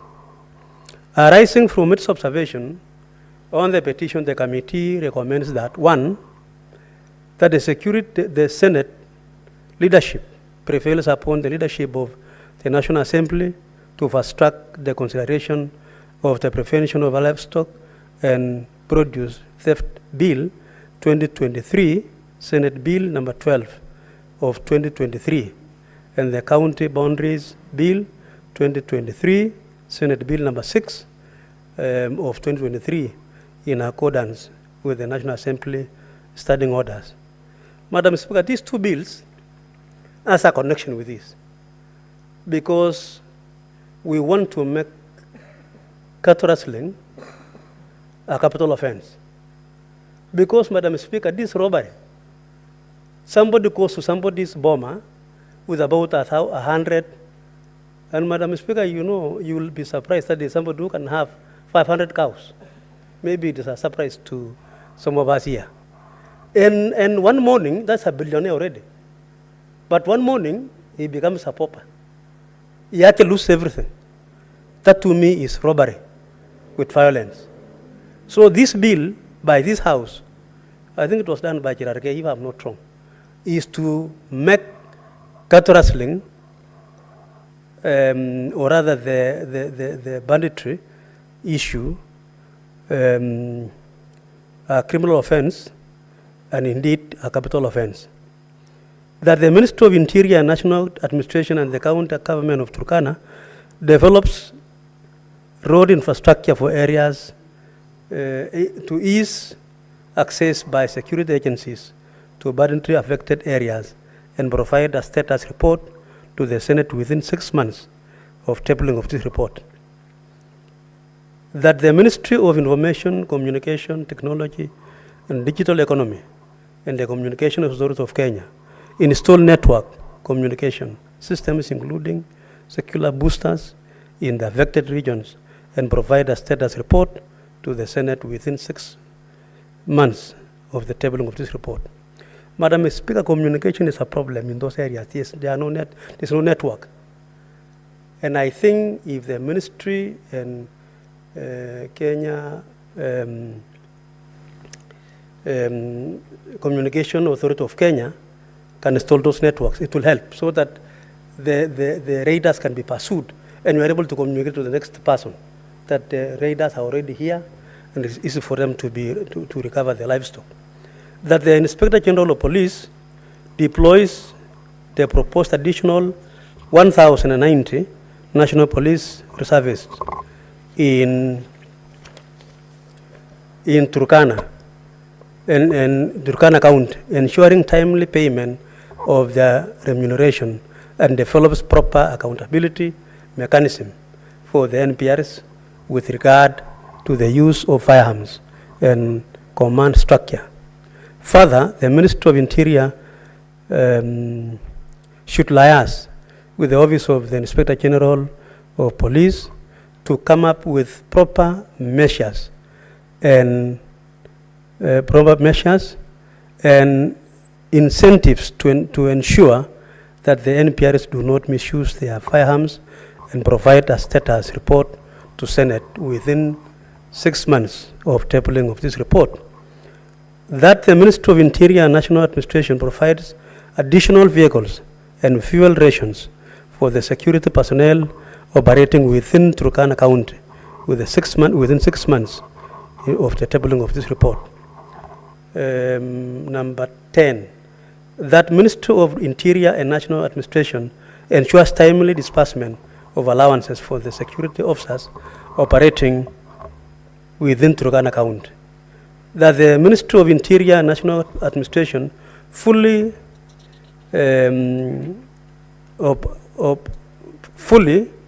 ensures that the community policing initiatives in order to ensure community preparation in security matters in the affected region is implemented. Madam Speaker, while there is no avenue for compensation for the lost livestock as a result of insecurity, we recommend that the Director of Criminal Investigation carries out a thorough investigation into the alleged theft of the purpose of the prosecution of perpetrators by the Office of the Director of Public Prosecution and provide a status report to the Senate within 6 months of the tabling of this report. Madam Speaker, you remember the motion I moved here and it was approved. It is to look at the issue of compensation. So this is also going to help if the government is going to implement that particular decision.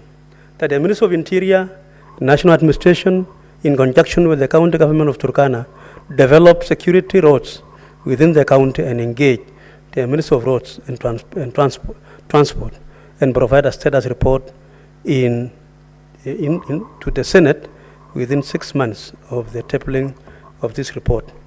That the Ministry of Lands, Public Works, Housing, and Urban Development and National Land Commission initiates the process of land mapping and registration to ascertain land ownership in the county within 6 months of the tabling of this report.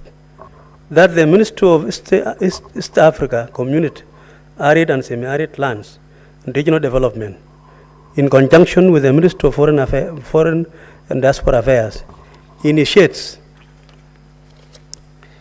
diplomatic engagement with the neighboring counties of Uganda and Southern Sudan for indiscriminate continued access to water, pasture for cross-border communities within the region. Mr. Speaker, with those remarks, I beg to move that this House adopts the report of the Standing Committee of National Security, Defense and Foreign Relations in the petition by Samuel Aseba concerning the state of insecurity in Turkana County. Thank you, Madam Speaker, and I wish to request my Vice Chair, Senator Nyamu, to second. Senator Nyamu. Thank you, Mr. Speaker. As we are all aware, this is a long-standing issue of insecurity in that part of the northern part of the country, Turkana specifically. And as we were handling this matter as a committee, what stood out and surprised us is the lack of resources that the security forces have to grapple with on the ground, the lack of equipment, and even the NPRS are not empowered and they don't have the same capacity as the bandits have, Mr. Speaker. And Mr. Speaker, sorry, Madam Speaker, my chair of the National Security Committee has given a very comprehensive presentation and a summary also of what we undertook as a committee, our recommendations, and basically everything that entails this report. And because I do not want to repeat what my chair has already said, Madam Speaker, I want to beg that, I want to beg to second that this House adopts this report of the Standing Committee on the National Security, Defense and Foreign Relations on the petition by Mr. Samuel Expar concerning the state of insecurity in Turkana County. Thank you, Madam Speaker. Honorable Senators, I propose the question that the Senate adopts the report of the Standing Committee on National Security, Defense and Foreign Relations on a petition to the Senate by Mr. Samuel Esapar on behalf of residents of Turkana County concerning the state of insecurity in Turkana County, laid on the table of the Senate on Wednesday, 7th August 2024. Senator Mariam.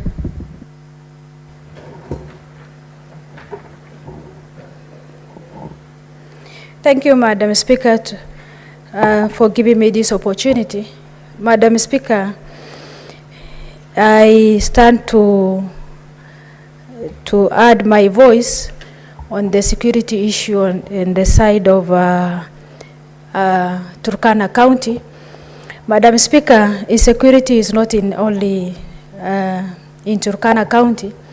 In northern Kenya, the security is there, insecurity. Madam Speaker, I realize insecurity is because of poverty level. Because of sectional paper number 10, 1963, we are marginalized and our road is not impassable. That's why people take advantage of insecurity there. Madam Speaker, yesterday we are discussing about division of revenue, which National Assembly reduced to 380 billion. Madam Speaker, when we wanted to settle this issue of insecurity, we need budget. Because what is going on now in some counties in northern Kenya, county government employing KPRs so that at least there is insecurity somewhere. Madam Speaker, to take part in this KPR, they need budget so that at least there must be, if there is a cattle hustling somewhere, there is enough people to follow up so that at least this culprit can be brought back to the law, to the rule of laws. Madam Speaker, when it comes to insecurity, we need government to be spearheading security issues in the country, not leaving behind some county behind. Madam Speaker, when it comes to also revenue distributions, let's be honest so that at least the other northern Kenya and Turkana counties and other pastoralist area, the Asal area, will be at par with other counties so that at least our kids can go to school without pressure of insecurity from the region. Madam Speaker, insecurity is also it comes now further to the clan sector. Madam Speaker, nowadays insecurity is just within the region.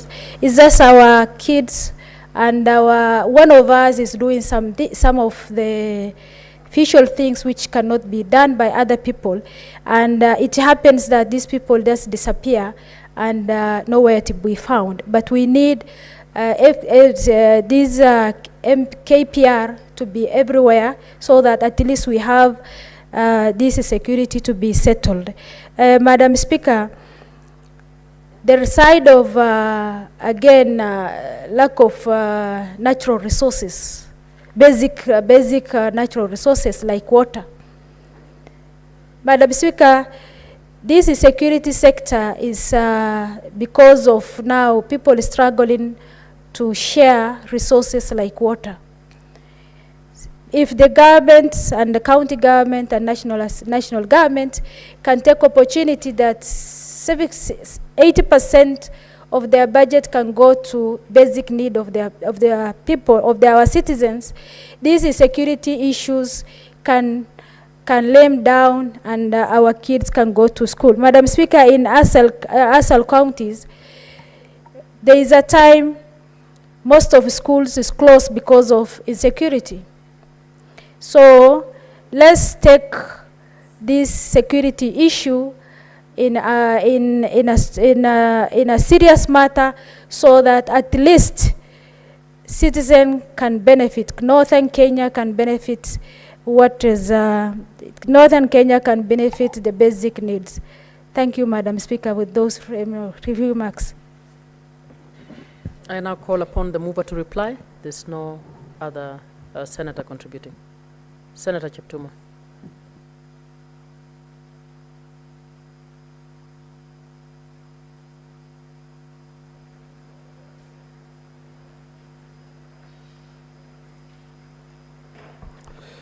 Madam Speaker, I wish not to say more on this motion, but I just want to say that